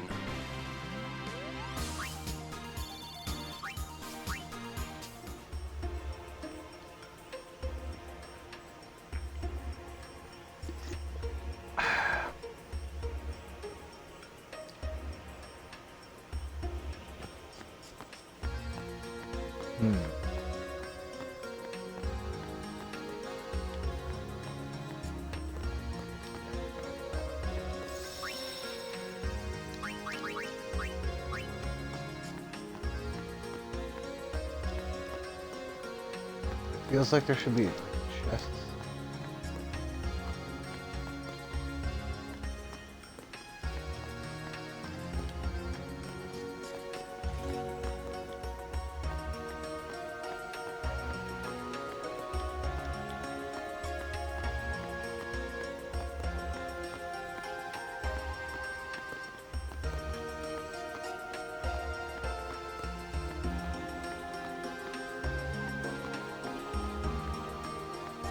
Why even build this like this? What's the point of it?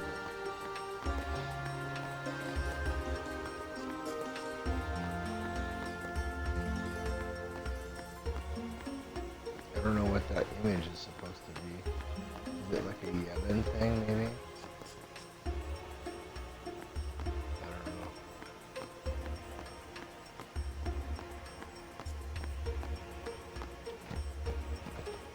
Strange. Like all things Guato.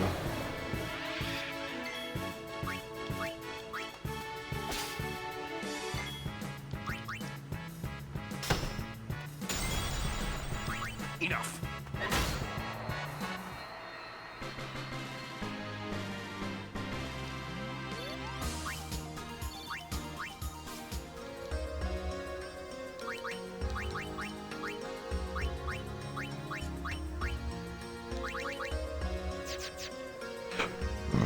Strength +5. Not bad.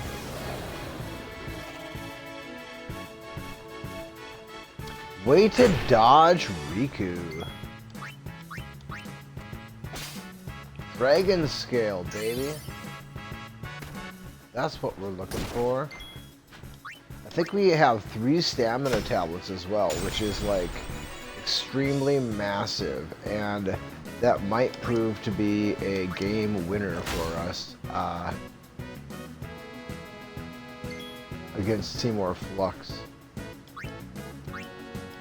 Honestly. Hey, Hypella Potion. This has turned out to be a nice round here. Because if we're not able to beat him before he does his big ass hard hitting move, honestly, it's not going to be enough. Just doubling his hit points only takes him to 2,000. That's not going to be enough. So I was thinking maybe we could, you know, double Aaron's hit points and maybe survive that, but the 2,000 hit points isn't going to be enough to survive that attack. That's one that I'm worried about, but I think we can probably get around that. I have other plans for, you know, that stage of the game. Once we get that far along, there's some stuff we can do. So I'm not terribly concerned about that just yet. I mean, it's going to be a problem, probably, but I think I got a solution. It might take a little bit of RNG in our favor, but I think we can make it work without too much trouble.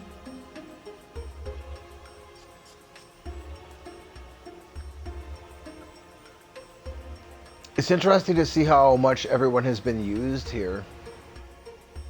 Kamari, obviously not surprising, he's been used the least. Riku, well, that does make sense because we just got her. So actually she's been used a lot more than that. You can pretty much, yeah. I'm kind of surprised that Yuna's been used as much as she has, but really, honestly, not, because we've had to bring her in. She's like the, you know, last-ditch effort to not die, is to bring in a summon.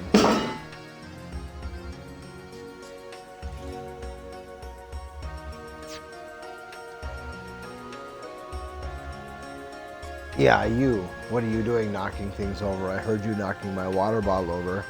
That's naughty. Why are you doing it? You shouldn't be doing those things.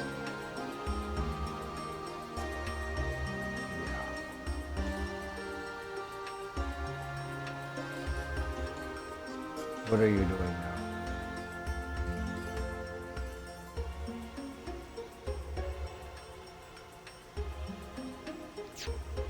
Alright, what do we got here? We have enough to make our 2 armors. Okay. Alright. Now I want a couple extra left over for offensive attacks. And then I'll move on. And I'm not even sure if I'm going to break the stream or not. I might just go. I ate a peach and some chips, and I feel like a lot more energized. And well, I made some coffee when I got up today, but I only had one cup of it. So I use a French press to make my coffee, and it's good for about 2.5 cups worth. That French press holds about 2.5 cups. And I had 1 cup earlier, and then the rest was just sitting in there. And honestly, I really do like once it's cooled off on its own. You know, not like forced cooling or anything, but just on its own. It's cooled off to room temperature. Just add some half and half to that. Drink it at that cooler temperature. I think that tastes really good.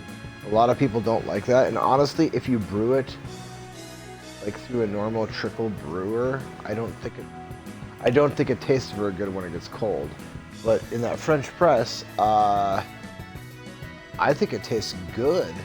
But part of it is probably I really like the coffee that I buy.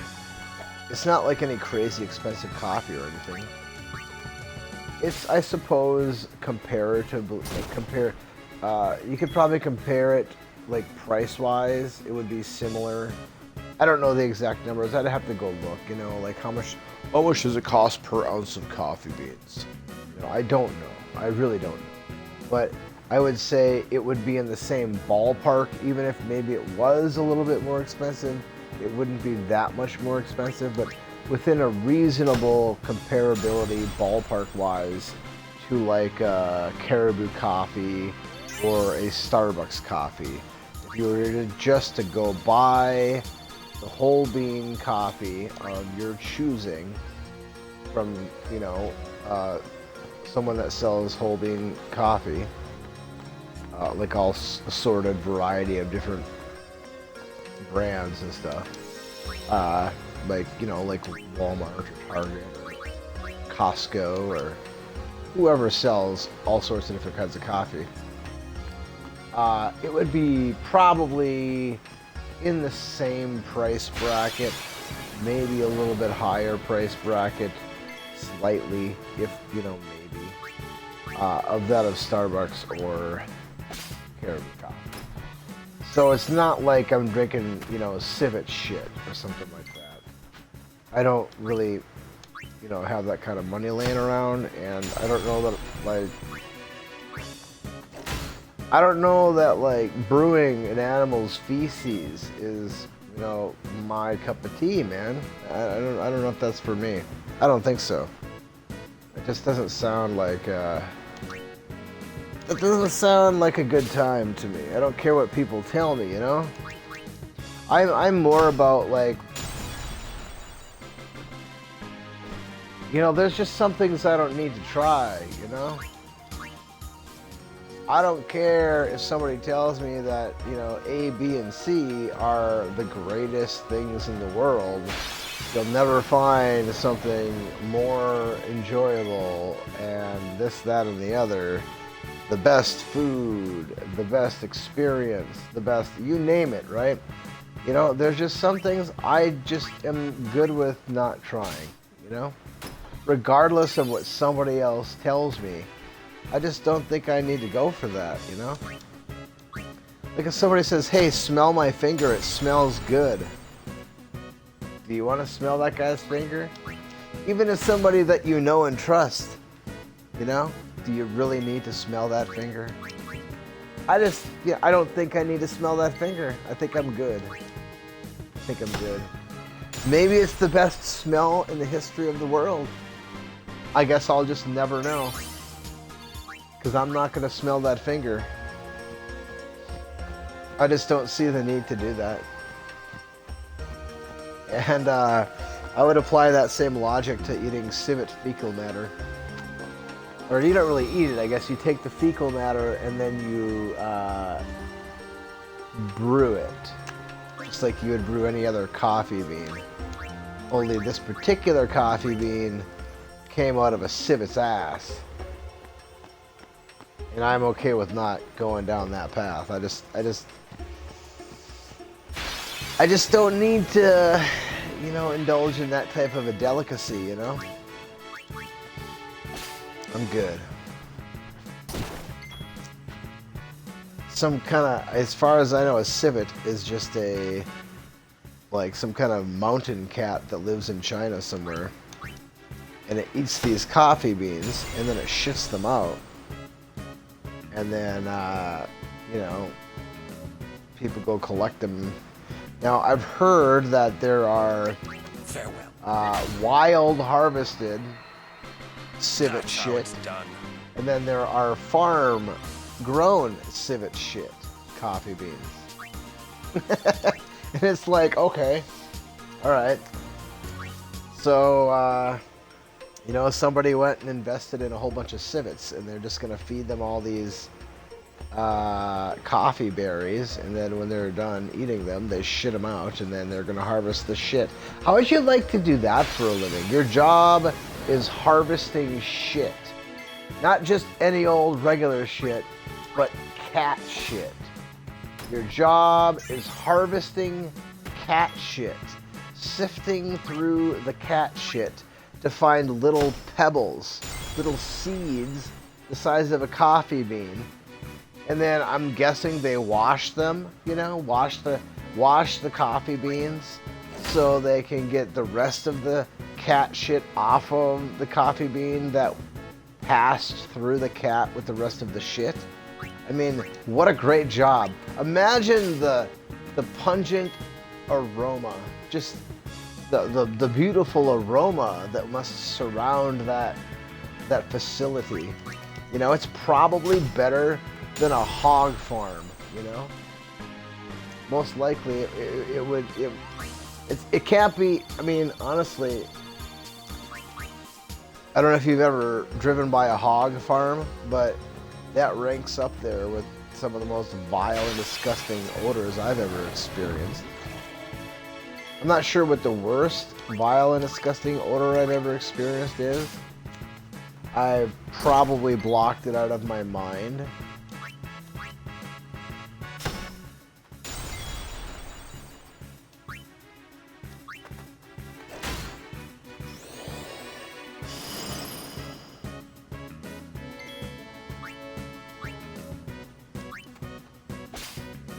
High pillow potion, baby. Man, this is like the best farm. This is a really good farm. You can get Poison Fang. You can get High pillow potion. You can get Sleeping Powder or Dream Powder, whichever it is. I don't remember which. You can get Arctic Wind. You can get Mega Potion. You can get Stamina freaking Tablet. You can get Dragon Scale. Is that everything? Did I cover it all? Well, then regular high potions, but high potions are everywhere. No time to waste. Let's go. I think that, I mean, that's a massive, I mean, they're easy, dude. Oh, Antidote. I suppose you can get Antidote. There's just nothing here that's, I mean, you shouldn't die here is what I'm saying. I mean, you could. You definitely could die here. And on top of it, there's a save point right at the top of the hill. I mean, it's like if there ever was a beacon saying, farm the shit out of this location, it would be this location that had the flag. And the flashing neon light. Farm me. Farm me. Farm me.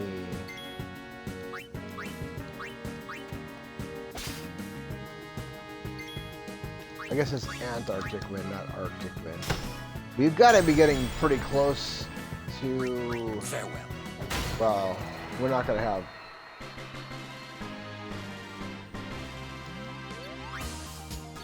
item limit on that one. 42, that's pretty good. We've got 99 Electro Marbles, though. That's because, see, and what happened there, why we have all those Electro Marbles, it's because I didn't know who dropped Lightning Marbles. So I was farming shit that didn't drop Lightning Marbles, hoping to get Lightning Marbles. Plus, for a while there, I was thinking Electro Marble was what Lightning Marble is, and I was wrong. But, because I didn't know, and I had not decided to be more surgical in my theft, and it was trial and error, and I wasn't sure. That's why we have all those Electro Marbles that we don't need, and we can't, I mean, it was a waste. We wasted too much time on those, honestly. And it wasn't a waste of time. I mean, it was time spent unwisely. What am I looking for here now?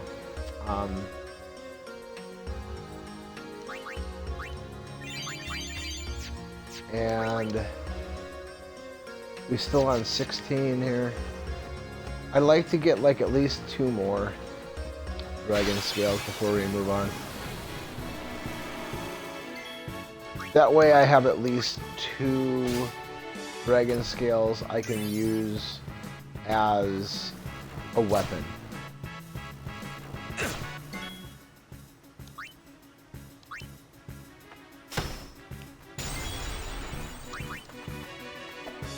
Because who knows what I'm going to have to deal with Seymour Anus on that first fight that I have to fight him. That might be the worst one. Well, there's the one in Beville, but I think that's after you leave. Yeah, it is. Wait.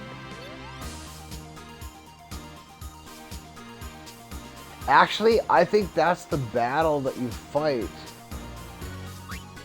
It is. Okay.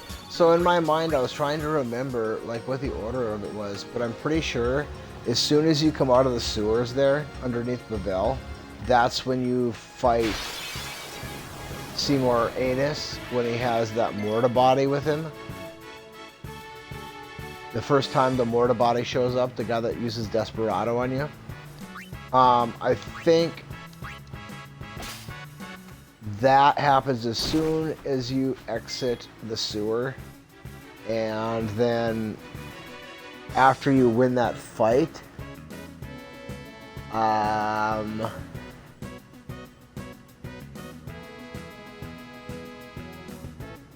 think that's when you have the cutscene there between Titus and Yuna, when they go swimming in the pool there, where Sphere Morph was.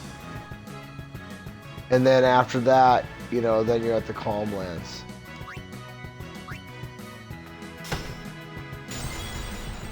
At least I think that's the progression. And I'm still not 100% sure about that, but I'm pretty confident that that's what it is. And so, if that's the case, then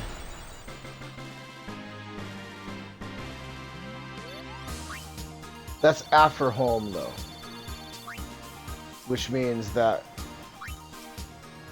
soft shield. Who dropped the soft shield?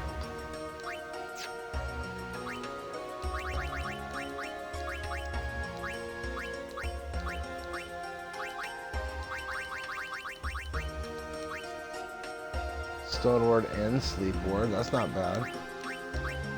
That's good there. But that's the one he just dropped. Sleep and Stone on it. Alright, whatever. It's still Ward, but it's better than nothing. Okay, we need one more. At least one more. Honestly, I'd like to have a couple bit of wiggle room there. Because I don't know when the next time is that I'm going to be able to get those. Honestly, I should be able to get light water gems down in the sewer with when I have Riku, Titus, and Waka. Down there, I should be able to steal water gems. And I was thinking that was the level 3 stuff, but it must not be. Because Antarctic Wind is Ice 2. Which means that Arctic Wind must be Ice 3, right? Because Arctic Wind is what gives you the lightning, or the ice proof. And Antarctic Wind gives you Ice Ward. So that would, in my mind, that would be Ice 1, Ice 2. And then, so Ice 3 would then be a gem, right? That's the way my mind is thinking about it. But I don't know, I guess I don't have all this stuff memorized, you know, I don't know. I'm just thinking in my, because I haven't received a single elemental gem yet. I don't have a single one. So that would indicate to me that that's level 3 magic. Now, I don't know what those gems can be used for as far as customization. That I'm not sure about.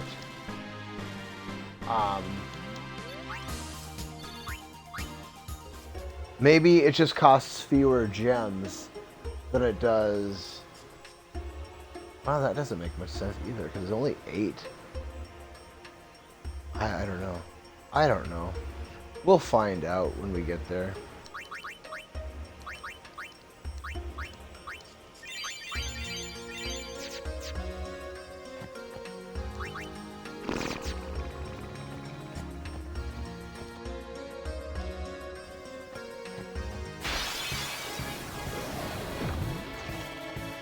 Here we go.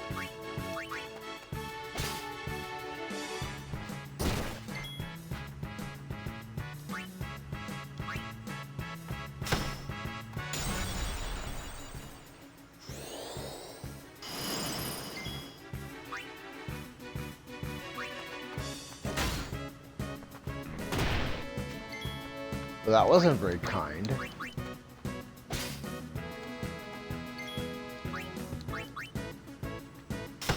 And that's actually pretty rare that that sleep strike doesn't hit him. So we do have a sleep strike weapon, which has been, I mean, I cannot overstate how huge that weapon has been for us. Especially considering the fact that I didn't even know it was something I could get.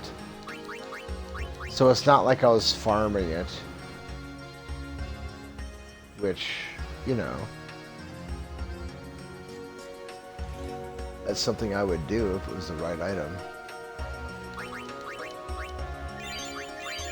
Definitely.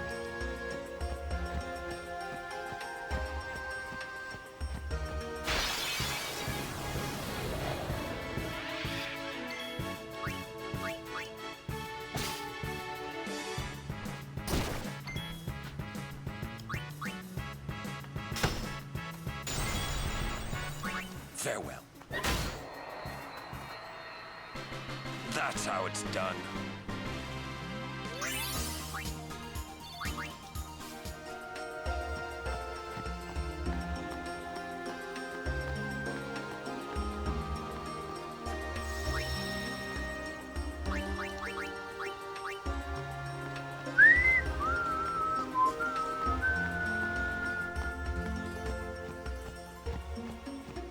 Like, why do that's so creepy, that freeway there. It feels like that green, like, it looks almost like stained glass. Why do I feel like that's like an excretion of the Guado? I mean, doesn't it, oh, another stamina tablet. Wow. How awesome is that? It feels like that's an excretion of the Guado, some kind of bodily fluid that when it hardens, it becomes that green stained glass looking stuff. I don't have any of that assertion, but it just kind of like, it feels like something unnatural, or not unnatural, but like something. I mean, look at this stuff, you know? It doesn't look like rock. Rock doesn't look like that. Maybe that's Guado shit.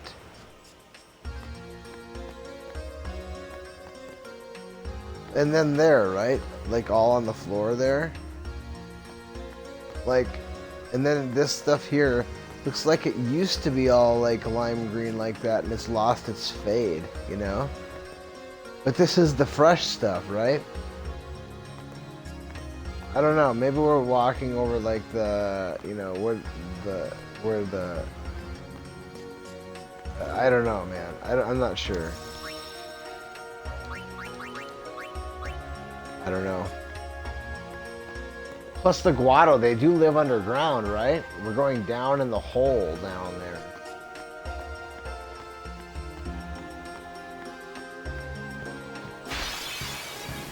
Actually, you know what it kind of reminds me of? In Oblivion, and maybe other Elder Scrolls games, there's, is it skooma? Skooma, though, I think is made from some kind of, like, sap from a tree that does look kind of green like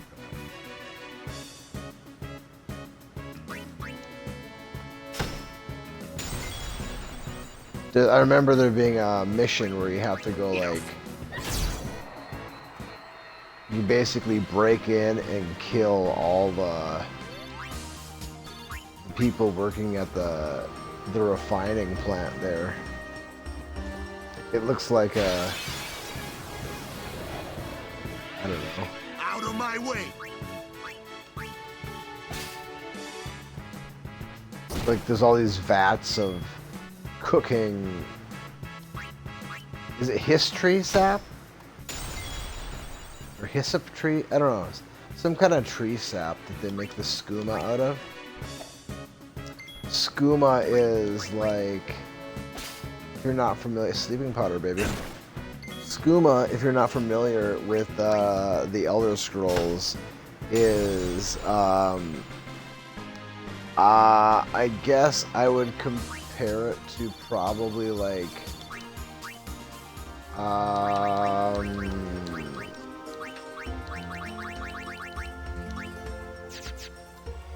meth or cocaine or something. It's like some kind of a stimulant that's highly addictive. And there's like, you know, the people that consume the skooma is illegal, okay? The people that consume it's like a liquid, right? It comes in vials that they consume, like they drink it. But it's like the people that they call it, like, you know how you would call like a heroin den? They call it a skooma den. You know? So maybe it's like heroin then, I guess. I don't know. Maybe it's not a stimulant. But when you consume it, if your character consumes it, they do get like temporary buffs that would indicate that it has some sort of stimulating property to it. I don't remember specifically all the details about it. And I don't remember how its properties function in Skyrim versus that of Oblivion, but I feel like in Oblivion you could become addicted to, or maybe that's Fallout. Definitely Fallout, you can become addicted to things. I feel like maybe you could become addicted to skooma though. If you got a skooma addiction though, it would come up as like a disease. I don't remember what the cure for skooma addiction would be, if there is a skooma addiction. But if there is a skooma addiction in Oblivion, then basically what would be happening is that you just simply have to consume more skooma to negate the negative effects of the withdrawal. But that could prove to be a problem because skooma is not something that you can just walk into a store and buy generally. It's kind of hard to come by. And when you do encounter it, it's not usually in large quantities. So it's not like you could like stockpile the shit and then just slowly consume it as you needed to. It would be problematic. Plus, you know, you can't sell it to normal vendors. You can only sell it to like fences. And if you ever got caught with it, you'd probably go to jail. So it's not something you'd typically want to be just walking around with.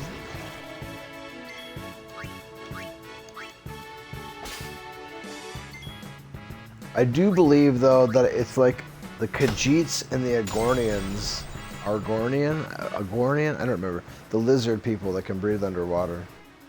The lizard race. I shouldn't say the lizard people because that sounds like conspiracy theory shit. But the lizard race in that franchise. Well, okay, so if you're not familiar with the franchise at all, it's a fantasy game, and there's all these different races. You have like, I doubt there's not that many people out there that haven't heard of Elder Scrolls, but the races are the Khajiit, which are a cat-like people. They look kind of like cats, but they're kind of viewed as undesirables by the rest of the peoples. Khajiits are, they have the stereotype of being thieves, and they're viewed as untrustworthy and undesirable people. But they do often they're like gypsies, right? They kind of have these like wandering caravans that go around and sell goods. And a lot of times the goods that they sell are things that might not easily be acquired from a typical vendor. Not always. Sometimes they carry just run-of-the-mill stuff, but it's probably more likely that they're going to be carrying something more rare than like a regular vendor because they wander around. Sometimes you just find them walking along a pathway somewhere. Other times you'll find them camped outside of a city somewhere. In Skyrim, they're not allowed into any of the towns, but I'm not sure about Oblivion. I don't know that there's that same restriction. See, the Skyrim takes place in an area where, okay, so back to the races, okay, so there's the Khajiit, which are a cat-like people. They have tails and they have fur, and they look like cats, but they're, you know, I can't think of the word right now, but, you know, they walk on 2 feet. They walk upright like a human being. And they have arms like a human being, but then they have, you know, padded paws and claws like a cat. There's Argonians, which are the same idea, only instead of cat, they're like of a lizard instead of a cat. So they got a big long lizard tail, and they got a lizard face, and they've got lizard hands and feet with claws. Historically, through the games, the Khajiit have like the ability to see at night well, just like a cat. The Argonians can breathe underwater, which is an advantage, especially early game. And one of the things that I'll criticize Skyrim for is that they really watered down the different races. Like, I think it's better when the races have very distinct advantages and disadvantages over one another, whereas in Skyrim they all kind of watered them down, and there isn't that big difference, you know. I mean, there are differences, but you know, I don't. Magic is the great equalizer, but the magic was watered down in that game too. So I don't know. Skyrim wasn't that good. I mean, it was a good game. Don't get me wrong, but I think Oblivion was a better game.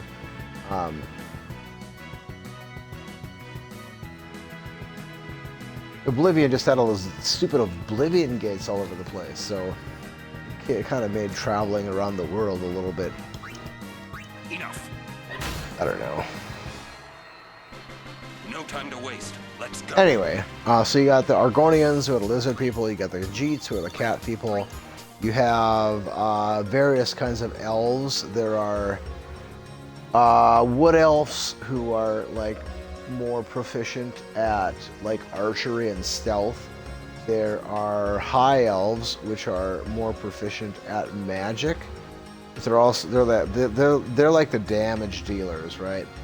They're kind of glass cannons. They can deal a ton of magic damage, but I think they're highly susceptible to magic damage at the same time. I don't really remember exactly. The high elves are typically the strongest mages. And then there's another kind of elf, I think. I don't remember, maybe I'm wrong. It's kind of like in the middle, but maybe not. I thought there were 3 elves. There's the wood elf, the high elf, and then I thought there was one more elf, but I could be misremembering on that. And if there is a middle ground elf, a dark elf. So there's the high elf, the dark elf, and the wood elf. The dark elf, you know, they're like more morbid, man. Like, I always think of this one lady from Oblivion. There's a town called Skingrad. Skingrad is just generally speaking a darker place. You don't find out until later in the game, but the person who's in charge of Skingrad is... Well, I don't want to spoil it because he never played the game, but he's... let's just say he's a creature of the night. Leave it at that. But there's this woman, I don't remember what, I think she's the apothecary shop, or what do they call that there? The ability where you mix potions. I forget, I can't even remember. Anyway, there's a class, or a job class, or whatever you want to call it, where you mix potions, right? So you like collect ingredients and you mix the ingredients together and you can make potions. And then there's shops that sell potions and ingredients and stuff like that. Anyway, there's this dark elf who lives in Skingrad, and she has a shop in Skingrad at the apothecary shop. And she's talking about like necrophilia and shit. It's like, what, dude? Like, what? Oh, okay. Like, she's all into necrophilia. A female is into necrophilia. I'm not sure how that works. I don't want to know how that works, but that's what sticks in my mind with the Dark Elves. I never met a Dark Elf, I don't think. Of all the characters, I don't think I ever met a Dark Elf. I don't remember what their ability is. So they always have, you know, all the different races have, you know, strengths and weaknesses.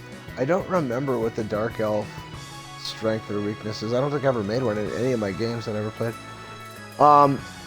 And then there are the human races, and there are the Nords, who are prevalent in Skyrim, and the Nords are like they live up in like the mountainous regions in the very snowy areas. They have really white skin. They're like Scandinavian people, right? They're big, barrel-chested, tall, strong people. And they live like in long houses and stuff like that. Their strengths would be being like, you know, physical strength, physical defense, immunity to the cold, or, you know, they're strong against cold. They're resistant to cold. That would be the Nords. Then there are the Bretons, which are probably the most well-rounded, balanced human race. They're good mages. Like if you're not going to use an elf, but you want to build a mage, probably the Breton is the way to go. They can either be a fighter or a mage. They're well balanced, very well balanced. They don't have any glaring weaknesses. They're just very well balanced. They're also white-skinned. There's the Red Guards. They're black-skinned, and they are good at. Well, they're actually. I favor the Red Guards. Honestly, I like the Red Guards. They always have a good ability. I don't remember what the abilities are now because it's been a while since I played the game. But they're well balanced as well. They can be made into any kind of, whether you want to do magic or you want to do stealth or you want to do just a straight fighter. Red Guards are well balanced. I don't remember what their ability is. The special ability is usually what separates the races pretty heavily, especially in Oblivion. That's a really big deal in Oblivion. But the mage, so the thing about if you make your character into a mage is that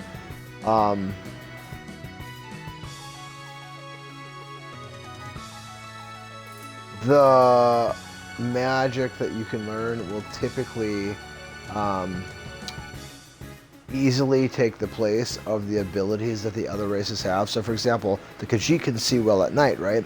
Well, you can get a spell that lets you see well at night. Or the Argonians can breathe underwater. Well, you can get a spell that will let you see underwater or breathe underwater. Or you can enchant a piece of equipment or a ring or a necklace that will give you a permanent ability to breathe underwater or see well at night. So magic kind of, at least in Oblivion, in Skyrim Skyrim the magic is kind of weak because of the Nords being, they're just not mages. They're like one of the least mage class, if not the least mage class in the whole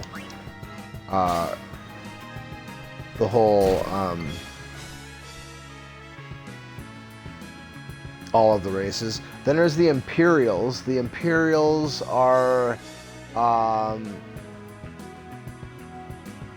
they're charismatic people. They probably are going to have the highest ability to, for charisma. They're good with money, so like, at least in Oblivion they are. I don't remember how it is in Skyrim, but one of their innate abilities is that they find more money in chests and stuff like that. I don't know if they find better drops in chests. That might be as well. So you could, I guess, say that they're the luckiest. They have the high luck. The Imperials do. They're well balanced as well, but I think they're more favored to fighting than they are to being a mage. And then there are the Orcs, which are just straight brute force. I don't know that there is any. I guess you do run into like medicine men. The Orcs are very, very isolated, right? So they you don't find. I mean, you'll find them as blacksmiths in towns sometimes, but they kind of have their own little like villages tucked away in the side of the map and holes away from the rest of civilization, and they really keep to themselves. They have some of the tendencies of dwarves in that they like to like mine stuff and stuff like that. That's one thing about the Elder Scrolls. There is no dwarf race. There is a prehistoric or an older race called the Dwemer or Dwemer, however you want to say it, that are supposed to be a race of dwarves, but you never ever see one. Like they're like, nobody really knows exactly what happened to them. They just were extremely highly advanced civilization that had like extremely highly advanced technology that just disappeared from the face of the world one day, and they're all gone. And nobody knows what happened to them. So it would be interesting if they would, ever bring them back to the, as a playable character or playable race. That would be kind of cool. But I think that's all of them. You have the Argonians, you have the Khajiits. You have the Nords, you have the Bretons. You have the High Elf, the Dark Elf, the Wood Elf. You have the Imperials, you have the Bretons, you have the Red Guards. You have the Orcs. What else is there? Is that it? I think that might be it.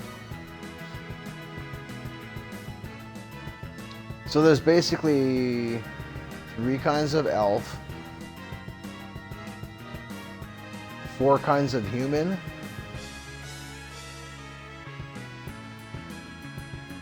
and then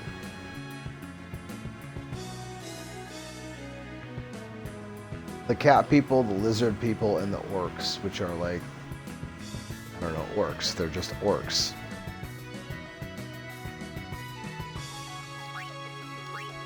The orcs are just straight brute strength, typically. Even more so than the Nord. The Nords at least have some, like, magic resistance. Example, they're resistant to cold. Or they might have a slight magic proficiency on some level. I don't know that the orcs have any kind of proficiency to magic, but there are like I said, like shamans or medicine men that do live in the enclave of the orc communities.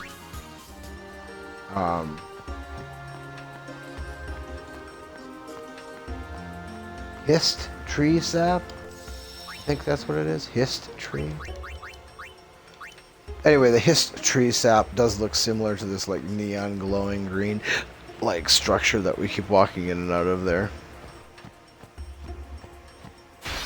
I'm really looking forward to Elder Scrolls 6. Whenever it will finally come out. I've said for about a year now that I've had this nagging suspicion that Starfield was simply just a project name to, you know, mislead all people, and it actually really is the new Elder Scrolls game, and that Bethesda was just going to drop that as a ha, we gotcha. After all, it is the Elder Scrolls, just so, you know, just to throw everybody off, because that's the thing that Bethesda would do. I know the odds of that are like almost zero, but there's still a part of me that thinks, you know, because almost no concrete information has been released about Starfield. The only actual stuff that appears even to be concrete is a couple still frame photographs of like pre-production rendering of like a gun or the inside of a ship. And then whatever that commercial was that they showed, which, you know, you can just make a commercial about anything, you know? It doesn't have, there's no legitimate concrete information that I've seen. Maybe more has come out in the last few months, I don't know. But I haven't seen anything that would lead me to believe that, you know, anybody knows anything real about Starfield. So it still could be that it is just a code name for the new Bethesda, the new Elder Scrolls game. I doubt it. I doubt that's going to happen, but there is a part of me that says, and has been saying, that's what Starfield is. It's just a code name for the new Elder Scrolls game, and they're going to drop that on everybody. But I think the more realistic scenario,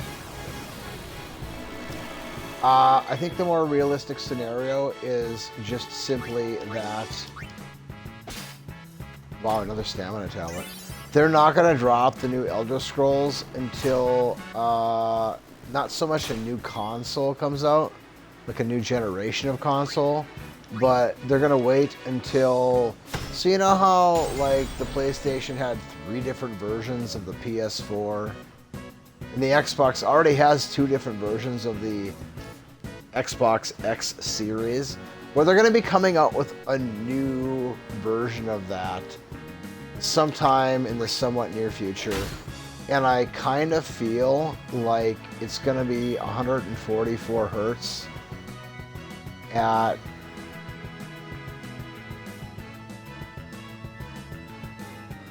$4K. And that's what it'll be capable of producing. And that would put it on par with modern high-level gaming PCs. So I kind of feel like when they do finally release that new Elder Scrolls game, it'll be something that will not be compatible with the previous generation of Xbox. Like I play on an Xbox S, I think is what it is. It's the white Xbox, but it's not the new one. It's not the new white Xbox. It's the last way. It's just Xbox. If there was anything they ever did dumb, it's just the naming of their game system. It's so dumb. Just pick a thing. Go 1, 2, 3, 4, 5, and then go 1A, 1B, 1C. We don't care. Just give us something that like makes sense, okay? But anyway, I have the white one, the last generation of white one. Not the new white one, but the last white one. Whatever the hell that's called. That's the one I have. I actually have the original big black one, which is not the OG one, but the first Xbox One. The original first Xbox One. I have one of those as well, but I don't play on that one anymore. So anyway, I feel like the Xbox that I play on, the new Elder Scrolls game won't be compatible with that generation of console. That they're basically, because Microsoft owns Bethesda now, so I kind of get a feeling that they're going to release that and they're going to say, if you want to play this new Elder Scrolls game, you have to buy a new console. You can't play it on an old one. You have to buy a new console. And they may still allow you to play it on, you know, a PS5 version, you know, whatever Xbox wants to call that shit. But the equivalent to that of a PS5, like if you bought the new Xbox X series, it'll probably work on that. But it won't look as good unless you buy the new one, because the new one, and this is just my personal opinion, they're gonna release one that puts out that runs 4K at 144 hertz.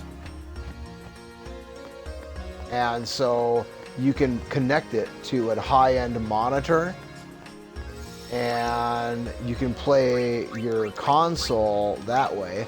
Also, I believe that the newer TVs are going to start supporting 144 hertz refresh rate. Some of them probably already do if you want to spend $8,000. But for the bigger TVs. But I think that's going to become the new standard here before long. And I feel like Microsoft is going to leverage their corner of the market, having owned Bethesda, and knowing that Elder Scrolls is such a big name franchise that people would literally buy a console just for that game. In fact, I wouldn't be surprised if they just packaged the game with the console, say, hey, buy the new console, we'll give you the game for free. Just like Nintendo used to do with Super Mario 3, right? And then Xbox still does that with games, but this would be a game that people would buy the console for, you know? It literally would be. It's probably going to break every record in the book for sales when they finally release that game. So, I don't know. That's just my thoughts on it. That, you know, when they do finally release it, it's going to be You know, something like never has ever been done before. It's going to blow everything else that's ever been done out of the water. It's just going to be insane. As far as visually spectacular, and as far as just the overall, I mean, it has to be, you know?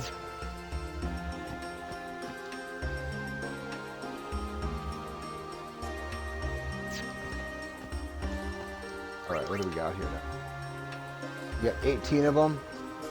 That's gonna have to be good enough. Well, yeah, it is. We're gonna go on now. I'm gonna use the restroom. Actually, I'm gonna end the stream and start a new one. That's what I'm gonna do. Thank you for your time, and I really appreciate your support in any which way, shape, or form that you show it. And I'm gonna take a little break here, end this stream, and then I'm gonna come back here shortly and start a new stream from this point.